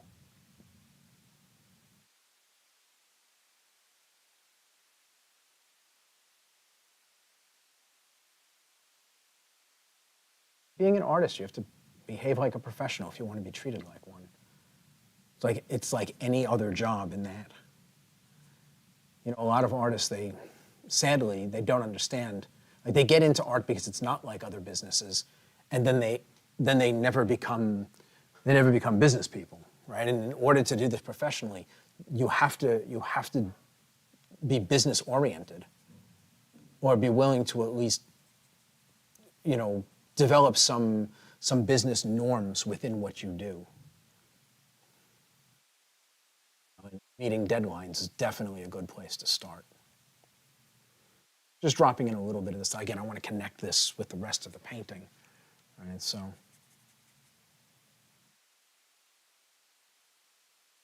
Mary Jo had asked that question. She said, yes, I do understand, but I don't have deadlines yet, so I guess I'll work on having more things going at once. Having a day that I don't know what I'm going to do is my death nail. LOL. Yeah, and the worst part about that is one day becomes 2, becomes 3. 3 weeks later, you haven't done any work because these things, they tend to roll over into each other. And so once you break your momentum with your work, it's hard to get it back. It's like taking off a day at the gym. It's fine, but you got to get back in the next day. If you skip 2 days, the third day then becomes magnitudes more difficult to show up. And then the fourth even worse, and the fifth. And then the next thing, it's a month, and you're like, wow, what's going on here? And all it is that you've lost your momentum. And that's with everything. Not just, I mean, all of these things apply to everything. None of them are just art-related ideas. These things all apply to everything. Yeah, I mean, maintaining momentum is very important.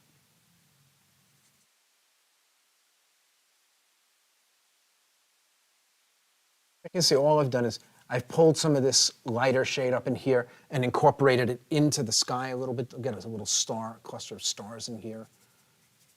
And again, just softening it. I don't want it to feel contrived. I want it to feel very natural and kind of, I want it to jump away, to feel like it's part of what's going on back in here. Good. So I think that's all of the stuff over here. How are we on time? It is 9:52. Oh, we are doing nicely. Okay. Let's see if I can find my photograph with my next piece of stuff. No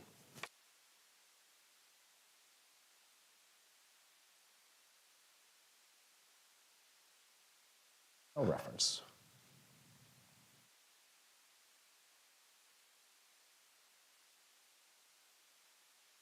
Yeah, okay.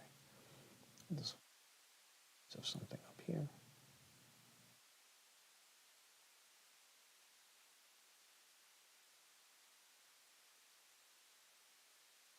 Mary Jo said, my biggest challenge is knowing what photo is good enough to paint from. I've had 2 bummers by learning they weren't good enough, beating myself up.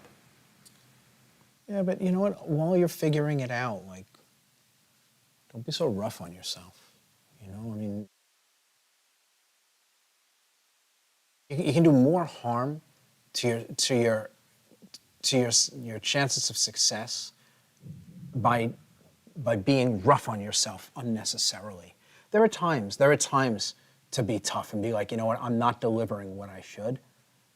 But like while you're still figuring this stuff out, like give yourself a little bit of breathing room. You don't have to be perfect right now. Like for me as a pro, I have no excuse. I've been doing this for so long. I have absolutely no excuse to drop the ball, to deliver something late, or to not have things staged.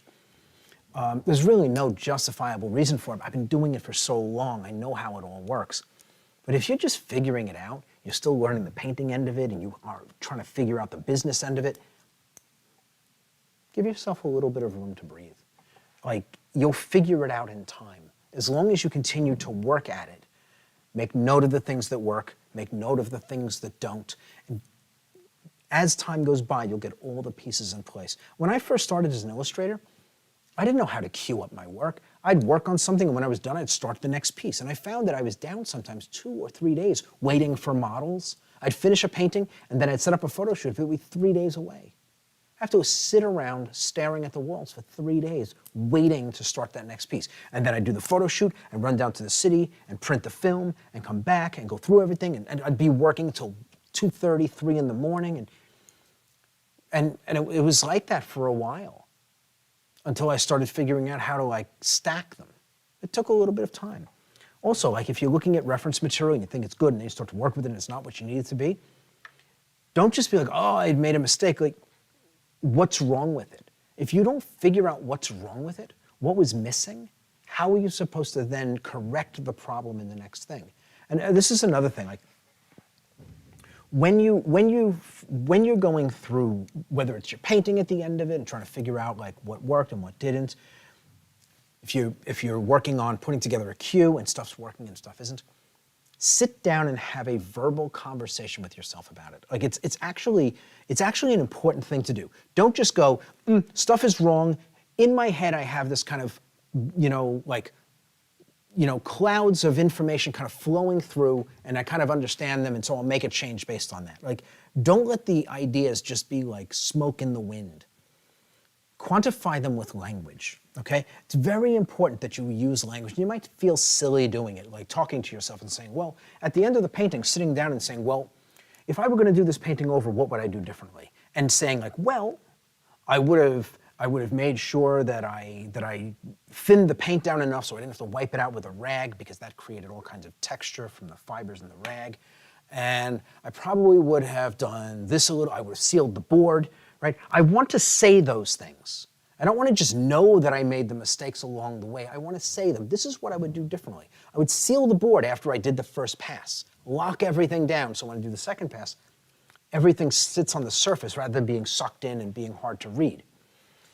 The reason that you say it to yourself is that we've been trained the way we've been taught, the way we're educated.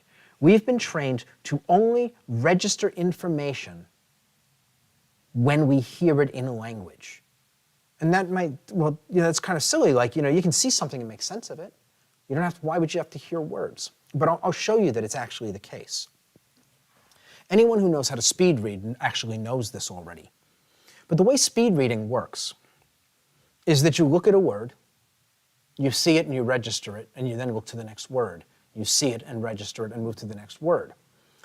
If you haven't been trained to speed read, if you haven't been taught how to do it and then practiced it, when you read, what you do is you look at a word, you register the word, you then say the word to yourself so that you hear it, and that registers the word. So when you read, you can hear yourself in your head saying the words as you read. And that is slow. That's a slow way of reading. But it's how we've been taught to read. It's how we've been taught to register information, hearing it. And so the speed reader has eliminated the saying the word in order to register it, right? Because in order for you to say the word to yourself, you must have registered it somewhere. So you see it, you register it, then you say it so that it's been registered, so that you recognize the word. But the saying it and the registering that come after the first recognition are redundant. They're unnecessary. They're how we've been trained to learn.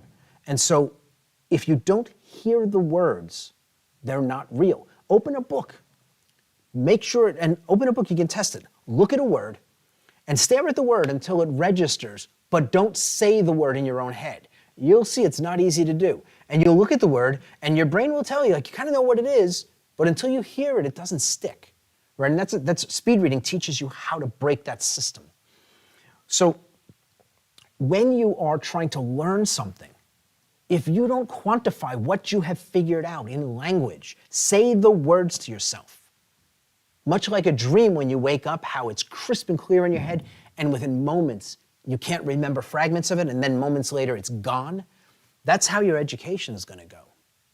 If you don't quantify all these things in words, doesn't matter whether it's painting or how you're building your cue or the mistakes you made in selecting a photograph, you're bound to repeat them over and over and over again. But this is a trick for managing your education. I used to tell students in the school here all the time, and these things, they kind of come and go. I tell students all the time, when you finish a painting, sit down in front of it, no brushes in hand, you're not working anymore. You just ask yourself the question, what would I do differently if I started this painting over right now? Right? Because you could say to yourself, well, what did I do wrong? Well, that's a hard thing, like, I don't know. But if you did the painting over, anything you would change is a lesson you learned. And so that's a much better question. If I were going to do this over right now, what would I do differently? The answer to that question is what you learned while you were doing the painting. And if you say the things that you would do differently out loud,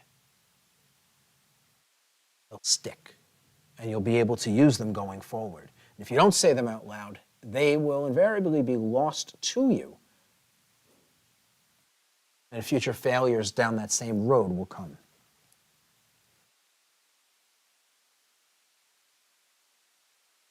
You know, I realize I haven't told anybody in here in a very long time to sit back from their work and do that at the end of their painting.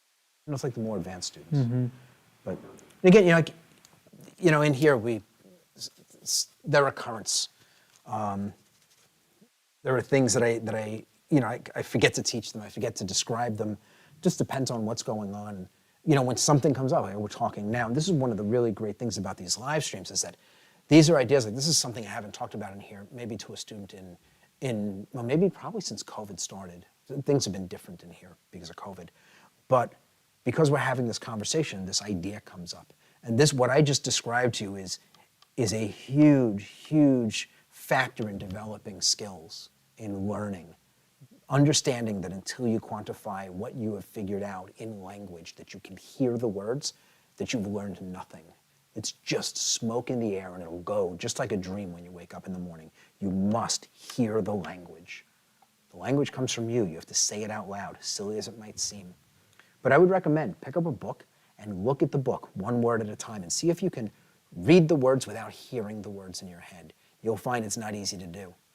But you have to register the words to be able to say them, so you are registering them somewhere, knowing that you are registering them, but you're still not they're not solid to you until you hear the words said. It tells you something about how you learn and what you need to do in order to be able to take what you're figuring out and make it real, make it tangible for yourself.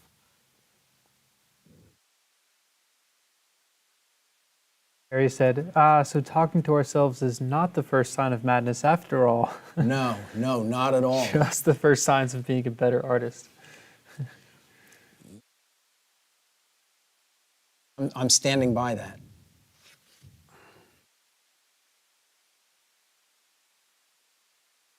And I'm just seeing there's a little bit more hair in here. I'm going to drop this in. Kind of missed it along when I did the hair. This also reminds me of what you said last week in the live stream about Da Vinci, who said, like, you become a master of one thing, you become a master of them all. Yes. And I've known you for over 10 years now, and you are certainly a master of learning and teaching. And I mean, you started in the Bronx, barely literate, coming out of high school, and you just developed a ravenous appetite for learning. And not only did you go out and learn like all kinds of subjects and speed reading on top of all that, but you also learned how to learn in the process, it seemed. Yeah. Well, it's pretty cool. Yeah, learning how to learn is actually important if you want to learn how to learn. I mean, if you want to learn things, right? You know, things can take forever. I had a, this is going to be the last thing. I'm going to get back into this. So because I think this stuff is important and it's worth breaking away from this to share it, because this stuff, it does matter. And years ago, I owned a publishing company, and my business partner, I actually talked about this last week, I think. didn't I? I was just talking to somebody about this. I think I did it here. But he was laying out the books for us, and it would take him. I talked about this last week. I think so. Yeah. He'd lay out the books, and it would take him like forever to get a book done. I don't remember how much time. And we wanted to send him for this class where he'd learn how to lay the books out in like a day, instead of like a week or 2 weeks. But he didn't have the time, right? And it's like learning how to do it, then streamlined it for the rest of his life, right? And it's like if you can figure out how to learn, then everything that you want to learn becomes streamlined, right? And it's like, and it's everything, you know? And so if you can find the overarching skill that makes all the things you want to do that are under that umbrella easier, learning the overarching skill first makes sense. Even though it doesn't give you the underlying skills right away, it makes the learning of them easier and faster in the long run and allows you to learn more. So You could even apply that to the fundamentals. apply that to everything. Yeah.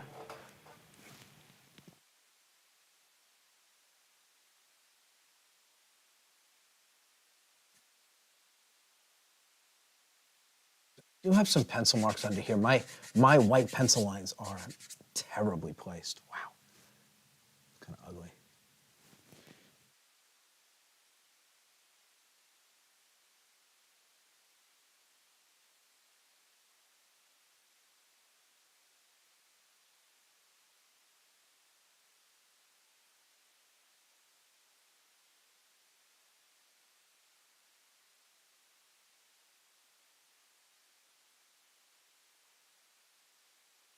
Yeah, I'm just trying to figure out what I'm looking at here.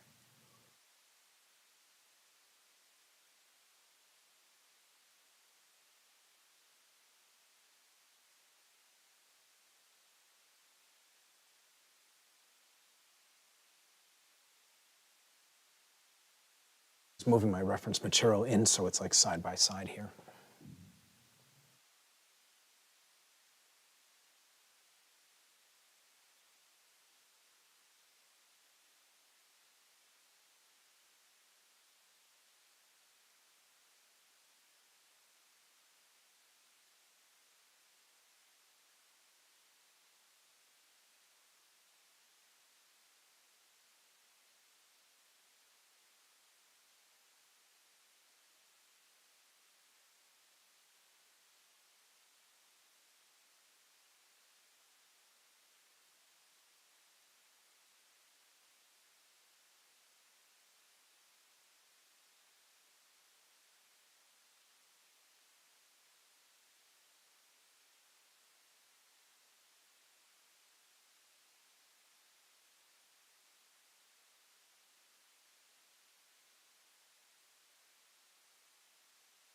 Those of you who don't speed read, you should.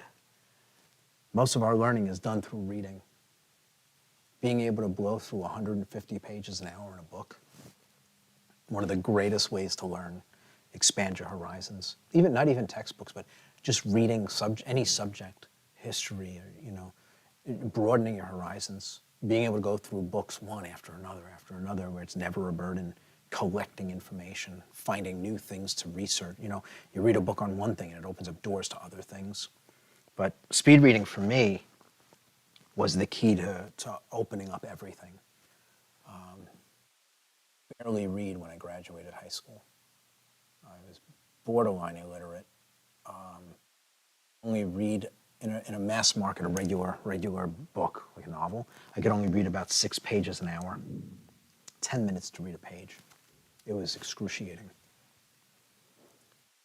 Over time, a couple of speed reading courses. The first one was not good, but it gave me the ideas. And then the second one was actually a pretty good course. I got to the point where I was reading about 165 pages an hour. And I mean reading, not skimming, reading. 3 years of work in construction, I read over 1,000 books on every topic you could possibly imagine. Started out just science fiction and fantasy, but eventually bridged into other things. Realized there was a lot of stuff out there that I found interesting when it didn't take me 10 minutes to read a page. You're reading that fast, it's almost like watching a movie. It's almost like watching an action movie, even if the subject is something that's slow.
Kevin, do you ever paint without references?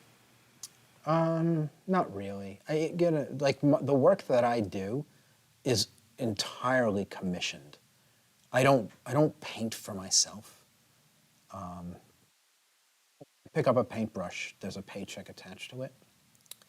And so I'm generally rendering what somebody wants. I'm doing a portrait, usually. That's usually where the work is for me.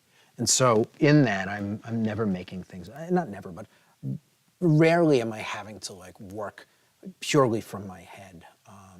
If I'm doing a portrait, they may want something something added in that I don't have reference for, and so I'll do that. But for the most part, when I'm working these days, anything that I work on, I've got really good reference. And I take my own reference. Rarely do I take reference from someone else. There are times that I've not had a choice, but I prefer to shoot my own reference. I know what I want, and it's unlikely that somebody else is going to meet my vision for what the piece should look like. So for me, I like to do it myself.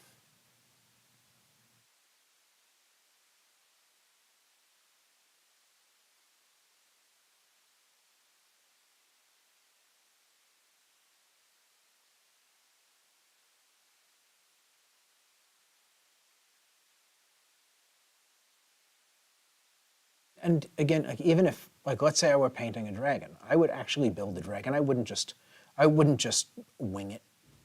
I would build it out of, I would build an armature and get clay and build something that would stand in for me to capture light and shadow.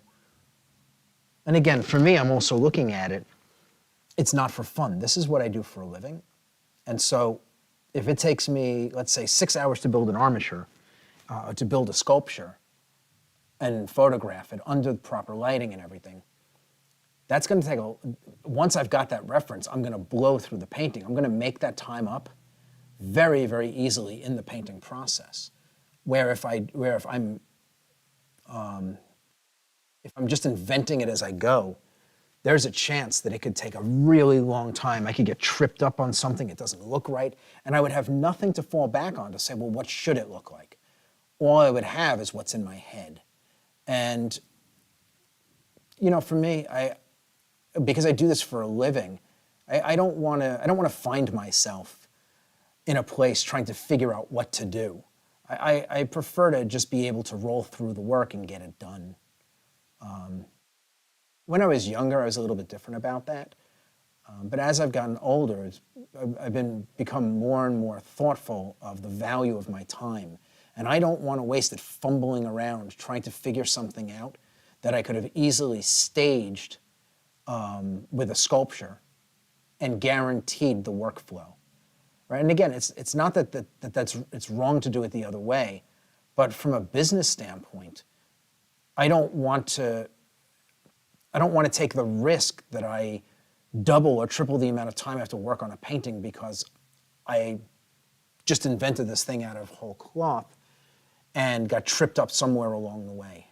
And so it's easier to just not play that game, build what you need, then work with clean reference that you've created. And of course, obviously if I'm doing that, the dragon is out of my imagination. I'm building it. It's my dragon. I'm inventing it as I go, but I'm inventing it in 3 dimensions and then photographing it to get it down to 2 dimensions for the sake of painting. Jasmine is wondering if you can make a video on how to make a dragon model. The truth is I'm not a very good sculptor. I shouldn't say that. I used to be pretty good, but I haven't done it in a very, very long time. I mean, a really long time. I don't know that anything I would do in that, a video for you guys would be of any value. And I don't want to waste anyone's time, not yours, not mine. There are enough videos out there by some really, really good sculptors that show the process for doing something like that. And I think you'd probably be much better off just simply looking for them. if my skills were, if I were more practiced at this point, I'd be happy to do it, but I think it would be a waste of everybody's time, or it has the potential to be a waste of everyone's time. And like mine included, like these videos are being done not because I want to sit out here and paint, but to offer you something from an educational standpoint, offer you the opportunity to see how some of these things are done at a professional level, and that would be me delivering something probably at a high-end amateur level. There are pros you can go and watch to actually get what you would want. And so I would say, at least in the moment, I can't see doing something like that. I may change my mind, but at the moment, I can't see its value for you as viewers. Again, I'm not an expert at everything. I don't want to spin my wheels or waste anyone's time on stuff that I'm in, a little more than an amateur. Evan, what sort of clay would you use for a model like that? You know what? I always worked with plastilina. It's an oil-based clay. It doesn't dry. You get it in multiple hardnesses, which is great. Plastina, plastilina. It's in different colors, but it's a good material to work with. It softens in your hand.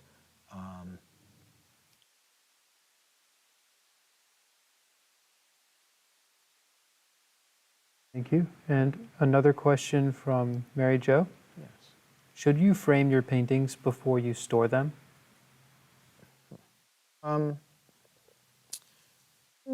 don't think so. I don't have framed paintings sitting on the floor anywhere or in a closet. All of my framed paintings are on my walls. What few? Right? So I mean, if you're going to go and frame something, you may as well put it up on a wall rather than store it. Makes sense to me.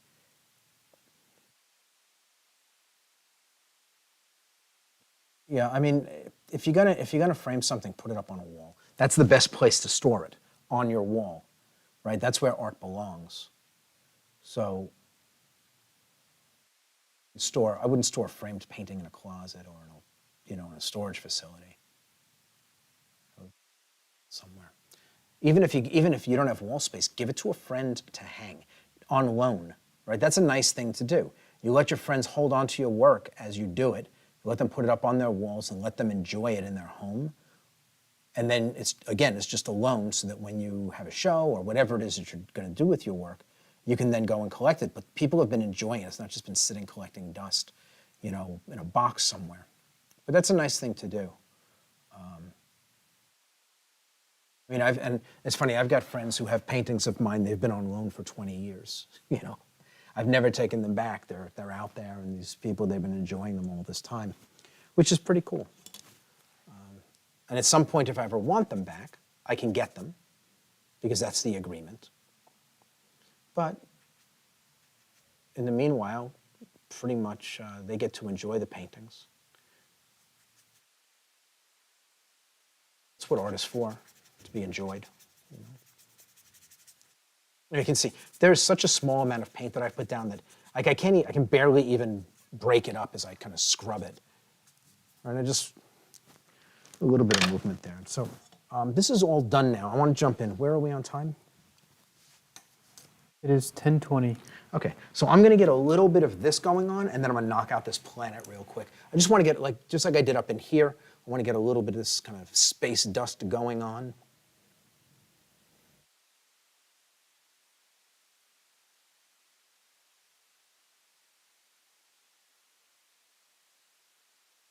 And should you mount the paintings or mat them before you store them? Again, I would, if you're going to store them, just store them. Store them flat. There's no reason to mat something that's going to go in storage. Just flat pack it and put it away so that it's protected from being scratched. It's protected from dust, water, Again, my recommendation, give your paintings to your friends. let them enjoy them while they're waiting for a show or whatever it is that you're going to do with them.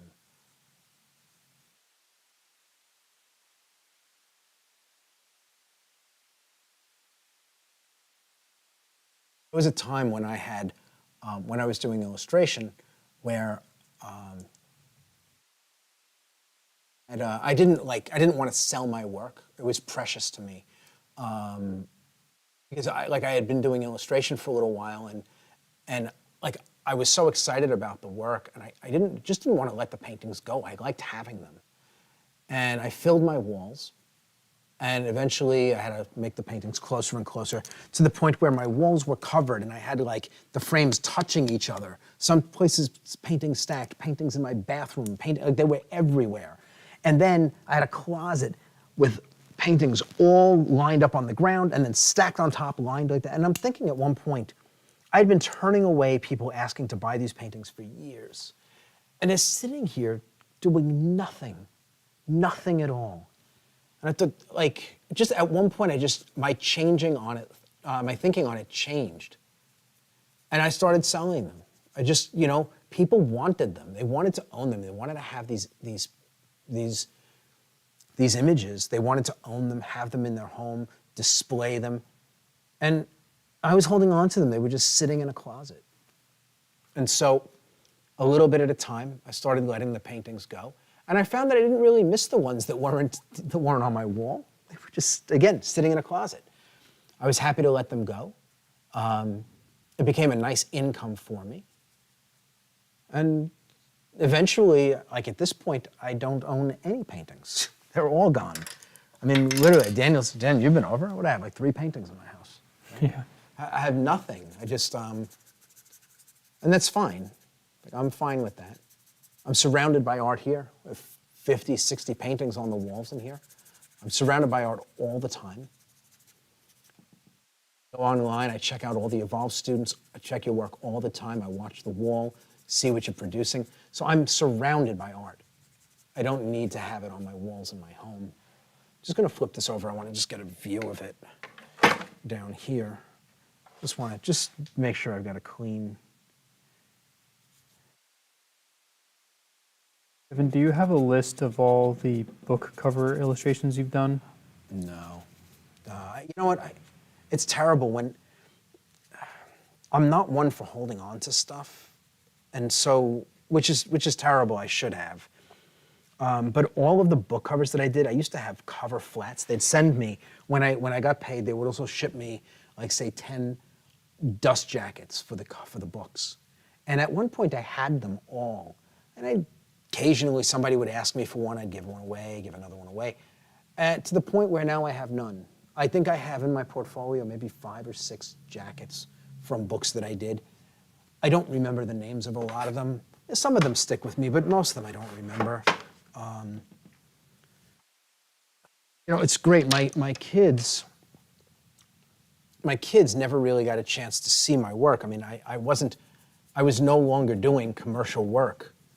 When my kids were old enough to understand what it was that I did. I mean, I had been out of it for a number of years by the time they would have been old enough to really understand. And we had gone into a Barnes & Noble maybe about 2 years ago, maybe a year and a half ago.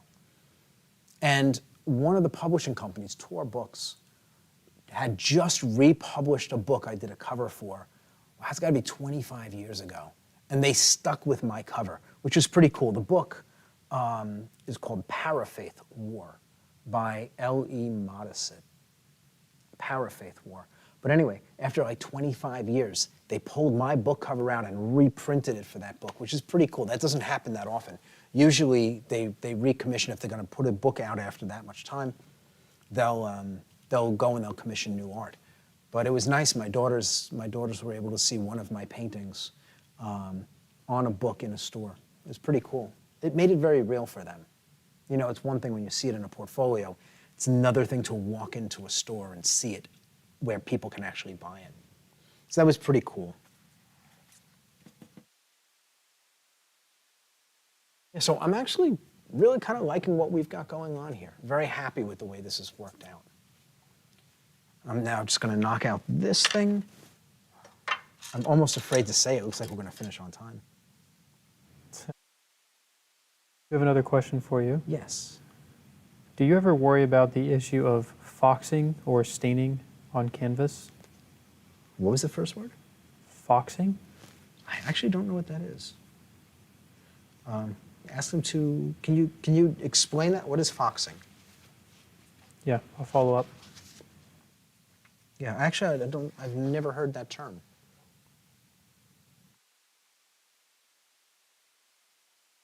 And I put a line in here to get the curve of this planet.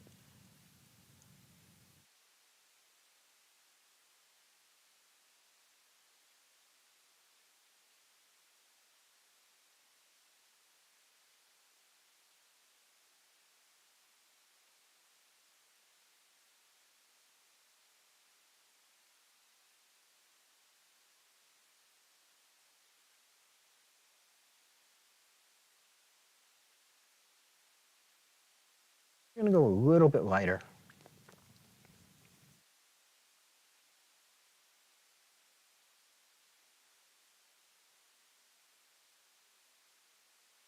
The planet's a bit lighter, so.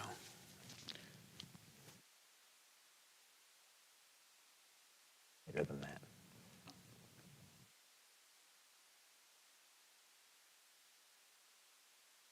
Yeah, I've never heard that term. Foxing.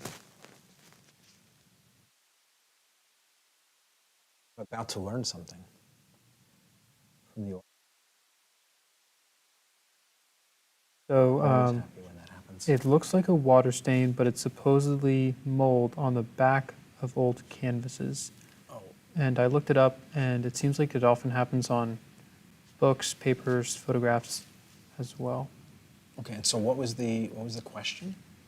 Are you ever worried about like that kind of mold or stains growing on the backs of your canvas? No, I don't worry about that kind of stuff. You know what? My job is to make paintings, right? And this is how I think. My job is to make paintings.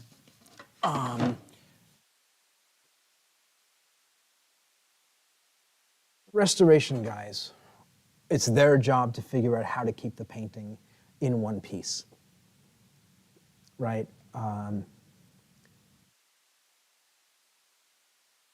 do my best to make an archival painting. I use good materials. And then it's the responsibility of the person who owns the painting to take good care of it and keep it in a place that is good for the health of the painting.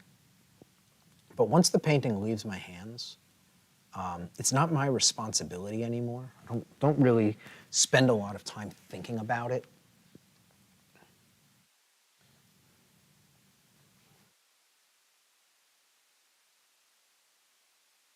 Really does become the responsibility of the owner of the painting.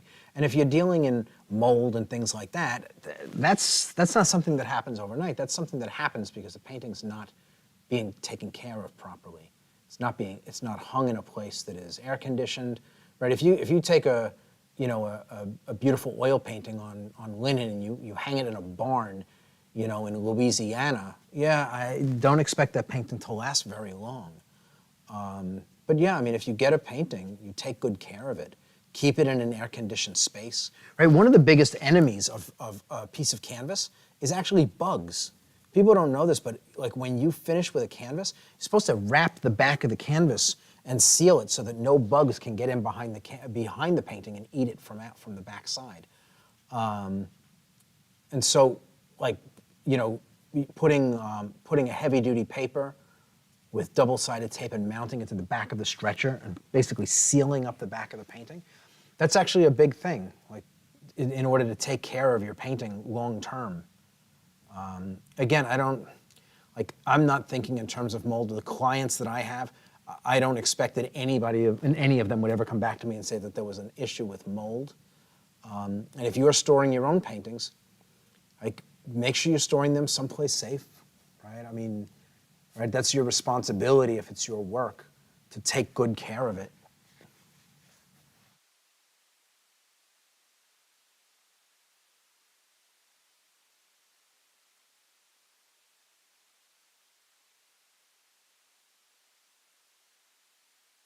I don't know enough about that kind of stuff to be able to say, well, this is how you deal with it. All I know is that I would be very careful to not run into an issue. I wouldn't ever store a painting or put a painting in a place where it would be jeopardized. I would be very careful about that. I wanted to drop a little bit of extra light in here.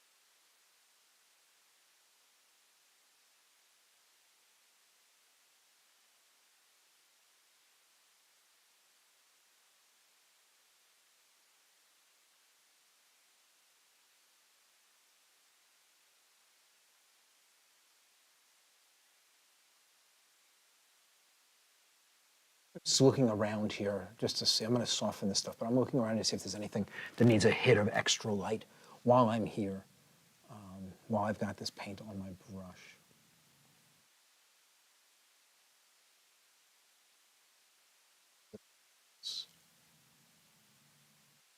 A little bit more.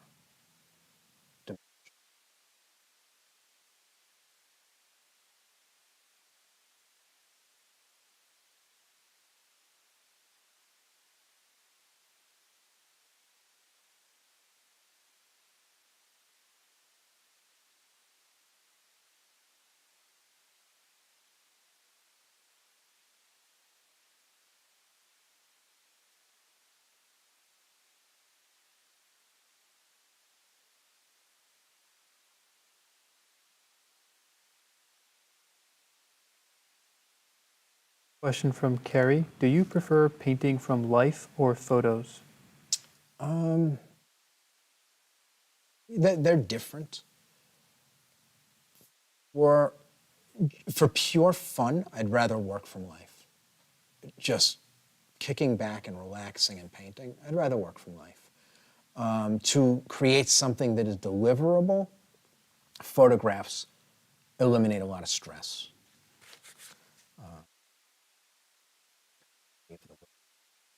So I think I prefer photographs if I'm going to work when I'm doing commissioned work.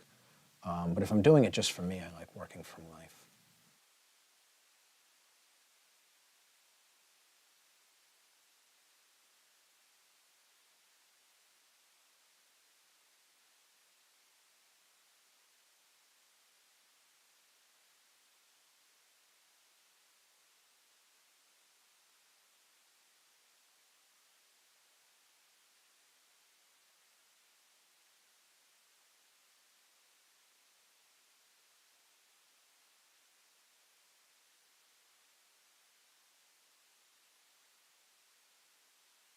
Just knocking down edges. I want this one to be mechanical, so I'll try to keep them a little sharper.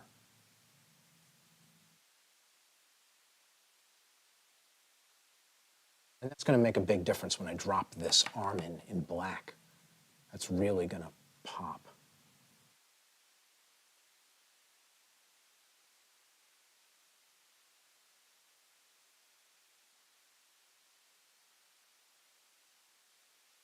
Just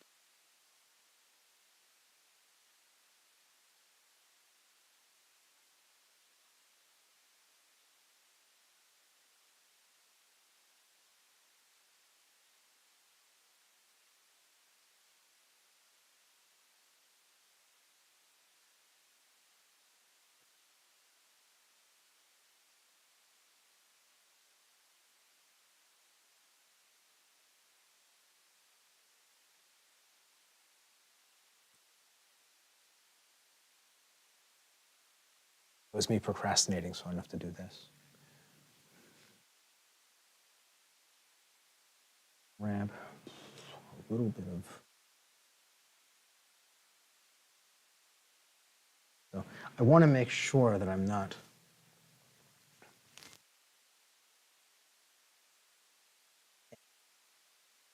here. So a little bit of that color in for the mountains. Just very with that.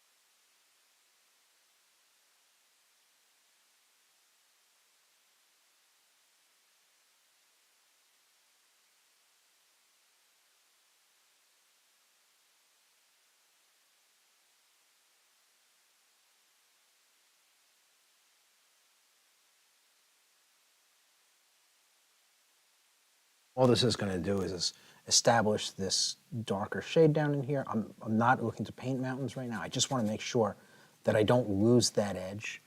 And this is an easy way to establish it. I'm not having to sweat the lines.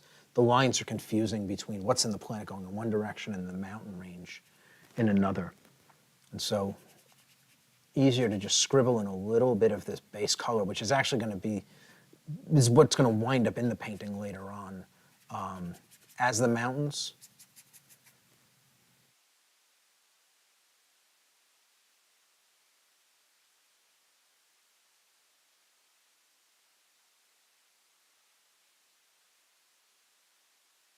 Wow, I mean, now I can see my planet, which is nice, right? This little bit of violet now helps me establish the planet, right? And so, and again, it wasn't part of the plan. It's just as I'm working, I'm seeing that I'm not, I can't make out where the planet is really.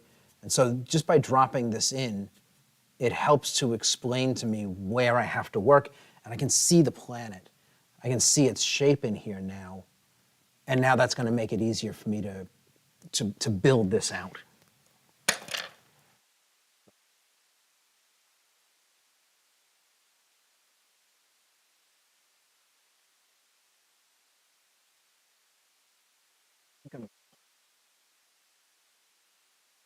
This is where a 1-to-1 ratio is really helpful.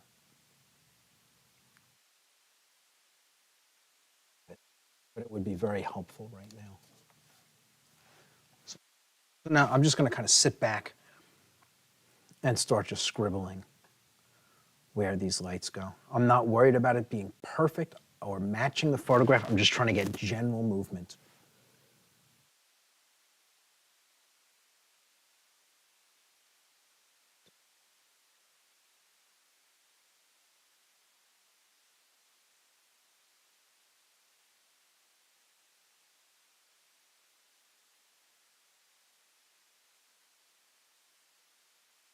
In the mountain range gives me some landmarks.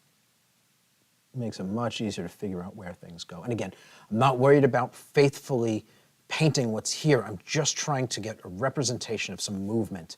This planet's not, it's not important. What's important is this, the stuff in here, the figure in here, the rocks in here. This is background.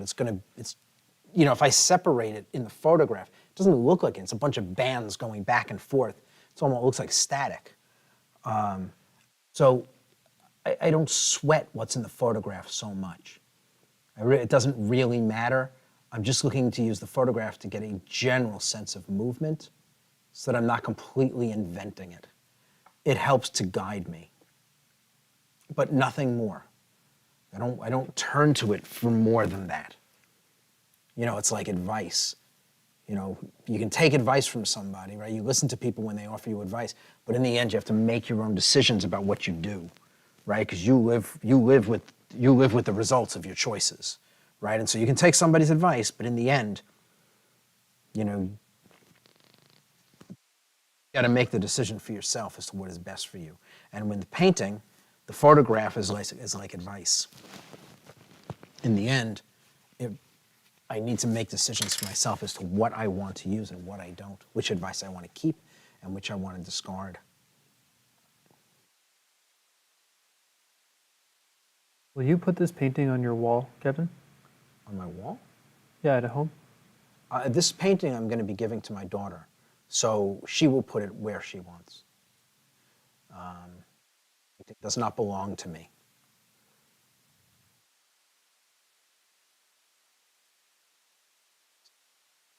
Where, actually.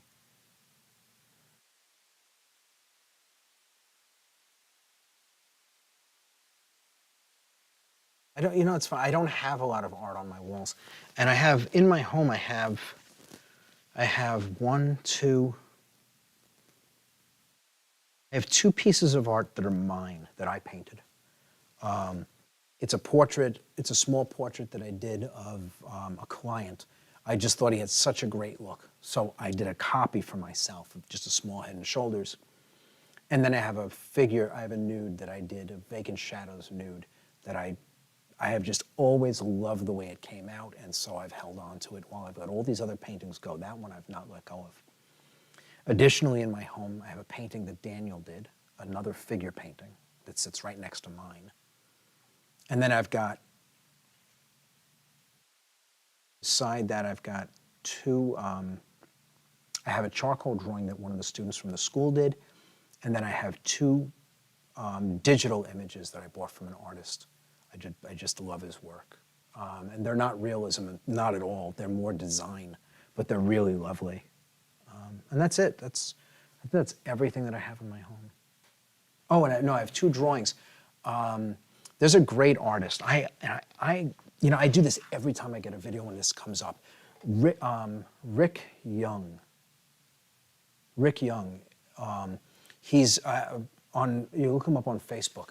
He does charcoal drawings, portraits. His stuff is gorgeous, absolutely gorgeous, and he gives it away for almost nothing. A couple of $100 for an exquisite charcoal drawing, portraits. The stuff's crazy. Can you find him for me? See if you can find him. Yeah, I'm looking. Rick Young. I think there's another artist named Rick Young that is not doing those charcoal drawings, so. I recommend to people, go out and buy his stuff. The stuff, it's a steal. Like $200, $300 a piece. It's an absolute steal. I've got 3 of them at home. Absolutely worth every penny. His stuff is beautiful, really beautiful. And and again, for those of you who have reasons for not being able to get stuff done, this guy, I think he's got 2 detached retinas. He barely see. His stuff is exquisite. I mean, his stuff is really great. It's Rick Young, I'm pretty sure. Yeah, it is. You got him? There's just another artist. I'm trying to find the other. I haven't talked to him in a we're while, looking and for. it's like, I'm terrible with names. I worry that I'm getting the name wrong.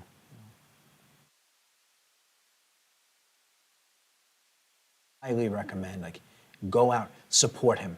The guy does really beautiful work, sells the stuff for a lot less than he should be selling it for. You won't be sorry when one of his drawings shows up at your home. You'll be very thankful that you spent the money. His stuff is exquisite.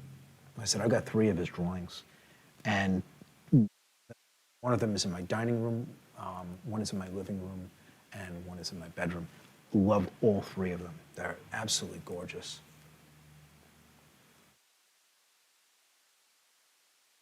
But I make a point whenever I think of it. I always talk to the guy. I don't know him. Like, I don't get a kickback for this. I don't know him really. I know him through Facebook. I believe in his work. Best way to support somebody whose work you believe in is to share it, tell people about it. But if you want to get some really, really beautiful, delicate, and powerful charcoal portraits, he's got something I saw recently. Did a charcoal drawing of Winston Churchill. Just really, really striking. I said, you can't go wrong with this guy's work.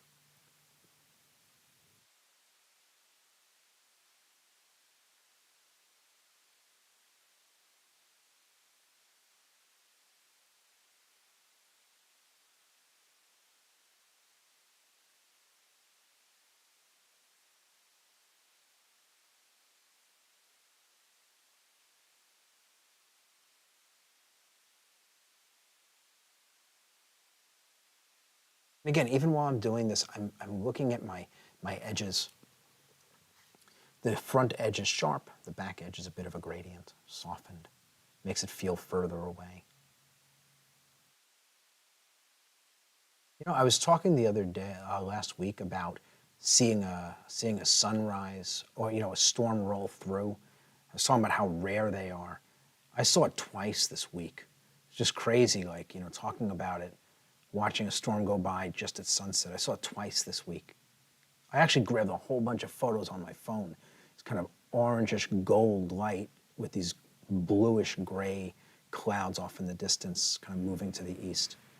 Was it a Tuesday night? I don't know. Got a whole bunch of photographs as I was driving, which is not when I was driving.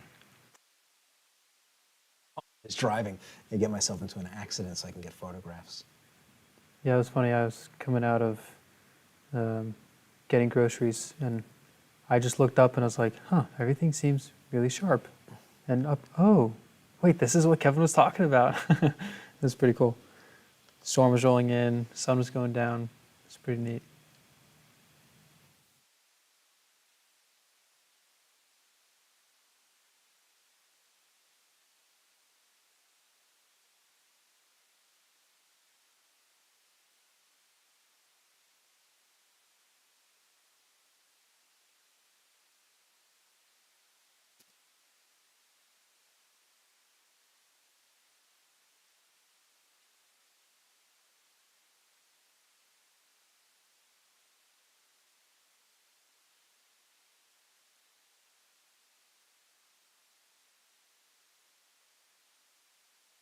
Just tapping edges, trying to blend some of this stuff. Leave some of it sharp. Right, this is all very sharp, but I don't want that. I want this to just feel like, I want it to fall away behind these mountains when I put them in. So I don't want it to be that sharp. I am taking it down, knocking it down a bit. And again, I'm letting the brush create some more organic movement.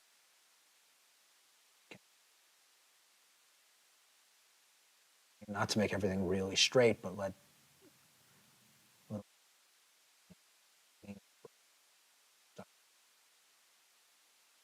integrate.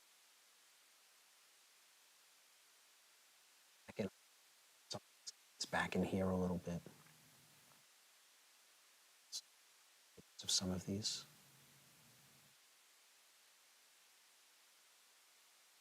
The question for you, Yes. what size is the smallest you recommend doing family portraits or headshots? So I would say if you're going to do a head and shoulders, I would not go any smaller than 11 by 14. Right? That's a good size. That's probably, you know, anywhere from 60 to 70% of life size. 60 by 20 would be actual size, like head and shoulders. And again, maybe not down to here, but like maybe to here, where the shoulders go off the canvas. But I would say, like, if you want to go to life size, 16 by 20 is a good head and shoulders. But 11 by 14 is a nice size to work. Actual size on just a head and shoulders can be a little funny. Can look a little weird. So, like I said, and you never want to work larger than life unless you're going to work drastically larger, like 3 times the size of reality. These faces tend to take on a really kind of grotesque nature when they're like 110%, 120% of life size. There's something really gruesome about them. And the amount of information that's to go into them, when you get to that point, it's like, you know, are you painting in the pores in the skin?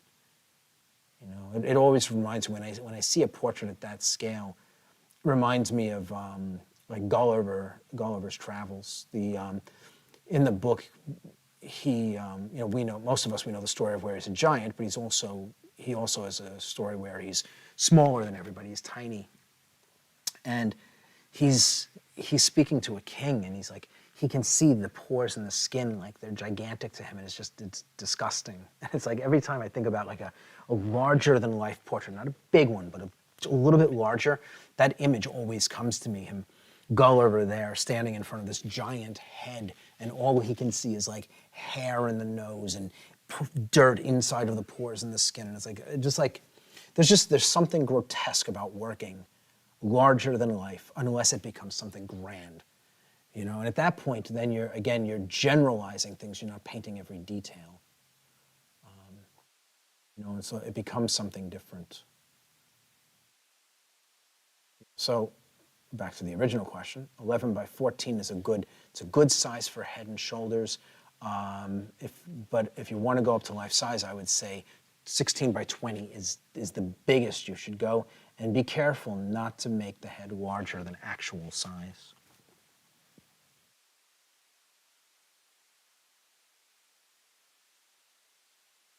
And I'm just going to go over this edge and try to soften it.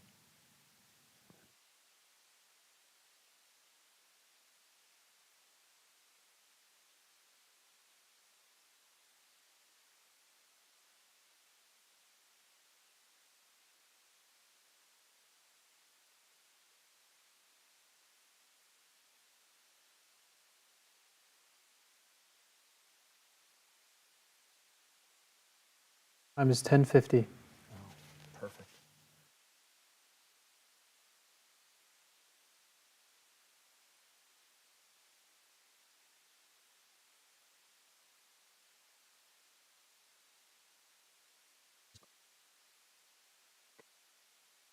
I'm going from the other side and clean up any of the kind of messy marks that I dropped in on these moons.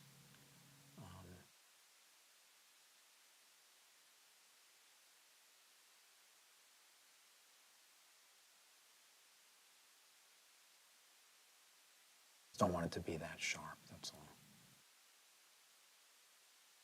That's good.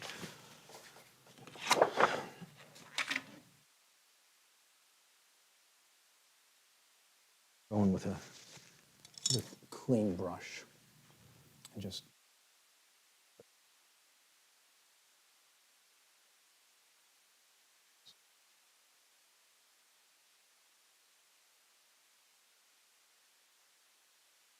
side a little bit.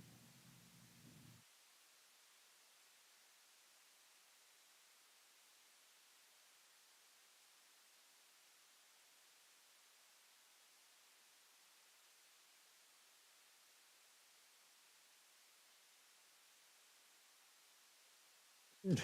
Go.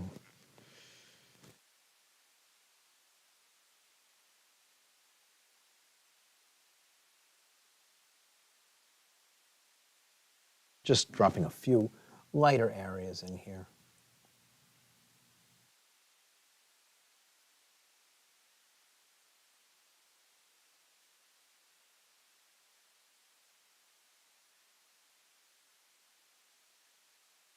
I'm just trying to create a little bit of variation.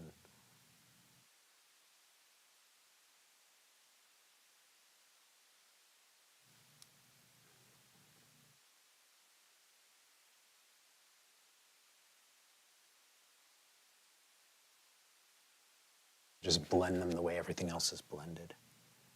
Tap it. Have a little bit of character moving in slightly different directions. And again, the overarching feel of everything moving will maintain that impression even with a couple of variations. Make it feel a little bit more natural.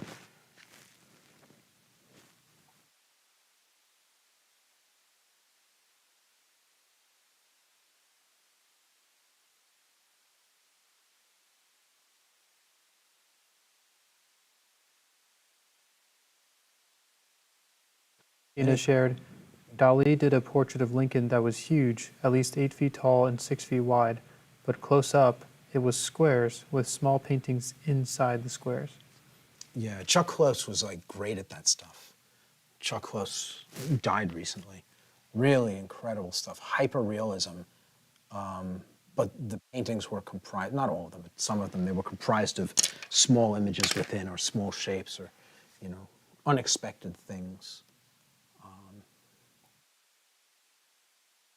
In circles, all with, you know, like a circle inside of a circle inside of a circle. But when you put all of them together, they look like a very realistic portrait. Very large paintings, too.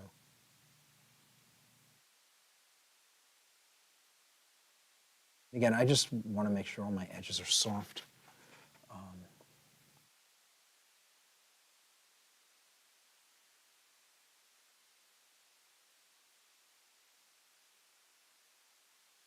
Make sure everything feels like it goes behind the figure. There's a little bit of light in here. I just realized I gotta grab that. There. Question from Iggy. Yes. What are your thoughts on the Zorn palette, and do you recommend it for Evolve students? So, no for Evolve students. Right, the palette that we've recommended to you is the one that we want you using. Right, it's the one that comes with the program. And so the Zorn palette is, we actually talked about this a little bit last week. I couldn't remember his name, but just terrible. But the Zorn palette is nice if you want to play around and see how color works, and right, you know, again, just to experiment a little bit and see what can be done with a very, very limited palette. We had somebody in that was saying, like, you know, buying paint was very hard, is very expensive, which it can be. And so the Zorn palette is a wonderful way to get around that, so that you can have a full range of color, but not bear the expense of buying dozens and dozens of colors. The Zorn palette actually, with just 4 colors, is going to give you a beautiful range, and it's going to force you to be very thoughtful, very intentional when you're color mixing, because not everything is obvious, and a lot of the colors that you'll get will only look like the color you intend if you've been able to manage the colors around them, right? A red will look more red if you get green around it. So you don't have a very bold red. In this case, you actually do, but let's say you didn't have a very bold red. How do you create the red to look more red than it is? You surround it by things that are less colorful and on the other side of the color wheel. And so understanding, in order to use the palette, you have to be much more thoughtful about how color works. And so there is a benefit, obviously, in playing with the palette, but if you have a full palette of color, I don't see a reason to fumble around in real paintings using a limited palette. It's a nice thing for an exercise. It'll make you better at mixing color, at understanding color. If you're going to do it, you need to do some research on the Zorn palette and how it works. Don't just jump in and think you're going to make paintings, because you'll be disappointed. Get some literature on the palette. Look at some artists who have used it and they show how it works. There's a lot of stuff out there. A lot of guys, a lot of pros like playing around with it, especially portrait painters love playing around with this, so you can find lots of resources. But again, if you have access to a full array of colors, you should use them. Take advantage of them, because it gives you much more in the way of choices when you're making your work. And more choices, once you know what you're doing, more choices makes for a more beautiful painting, in my opinion. I think we're done.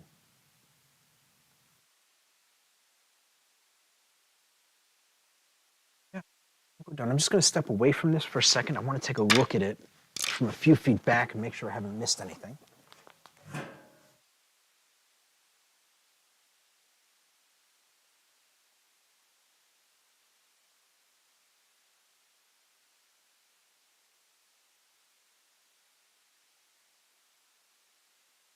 Yeah, it's looking pretty good to me. There's a lot still to be done. So there's still a lot to be done in the background. Lots in here. There's darker shades. There's blues that are going to be in here. Lots of things. There's some darker edges that go in here. But this is now beautifully staged. It should come together exquisitely once I do the glazing on it. And so now I've got to figure out, like, when is that going to happen? I feel like the mountains should go in first before this gets glazed. Possibly even the rocks. I'm thinking maybe next week what we'll do is we'll glaze this, finish it, and then put the mountains in and stop there. The following week we'll knock out the rocks, and then all that'll be left is the primary figure. I think that's where we're going to go with this. because I'd like to see this background really nice before I move up. And some of the stuff in the rocks, I'm going to do some glazing. When I do the glazing back here, I'm going to glaze into the rocks as well to establish their shadows so that all I'm doing is painting in their lights. So I've got to figure out stars in the background as well. So I think, at least at the moment, my thinking is next week, we're going to glaze all of this and then knock out the mountains, and that'll be next week.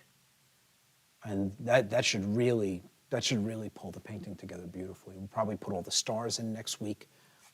Whatever stars are going to go in, they'll go in next week. But this painting is starting to firm up. Right now, this is very chaotic looking, but it won't be. It won't be once it's glazed. This stuff's going to fall back beautifully. It's going to fall back beautifully, and then when this figure goes in with these really dark contrasts, I mean, black sitting against this is just going to jump away. It's coming together very nice. I'm very happy with where we are at the moment. So Yeah, it's looking really solid. yeah, and again, like, I know where this is going, and this looks nothing like what it's going to be when it's done. The information is now here, but where this is going to go when it's finished is going to be exquisite. It's going to be really beautiful and unified under a single color or a couple of colors. Following up on the Zorn palette, Yes. Iggy is wondering if you would do a demo in the future. Yeah, maybe. I got to say, maybe on one of the a 3-hour portrait, I could do the Zorn palette. So if you just want to make a note and kind of play around with that, I mean, it might be a good thing to spend. Maybe we have to do like a 4-hour session. What we would do is 1 hour explaining how the Zorn palette works, and then 3 hours to paint. Or actually, maybe I'll just do a small portrait. Keep it very small, and maybe not refine it. Maybe just block it in so you can see how the color works. Because detail is detail.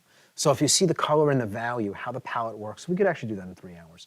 How the color works and how we mix it to get what we need, and then how it gets moved up here, shadows against lights with our edge control to create a 3-dimensional head. Not go into like eyes and nostrils and things like that, but just block in the head to create 3-dimensional form that feels like skin. I think we could manage that in 3 hours. So yeah, I'll see. I don't know when we can do that. I've got a lot coming up, so I'm not sure what after we're done with this. We're not sure what's coming up next. But I have a major portrait commission coming up that's going to be. We may be live streaming that as well. So I'm not sure what the queue is, but we will put that on the list and we will get around to it at some point. So. Awesome. Anything else? Final call for questions.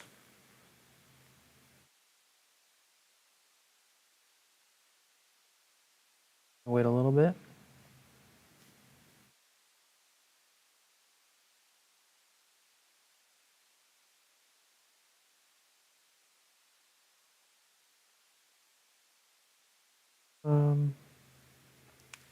Not seeing anything come in, Okay. so if someone is working on a question, just drop it into the comments once this live stream turns into a video, and I'll get back to you. But thank you, everyone. Thanks for coming out. Yep. Thank you for making it out. Again, I know that you have lots of things you could be doing with your time. I appreciate you coming and spending it with us. So see you next week. We're going to start turning this into something spectacular next week. So see you then. Awesome. Take care.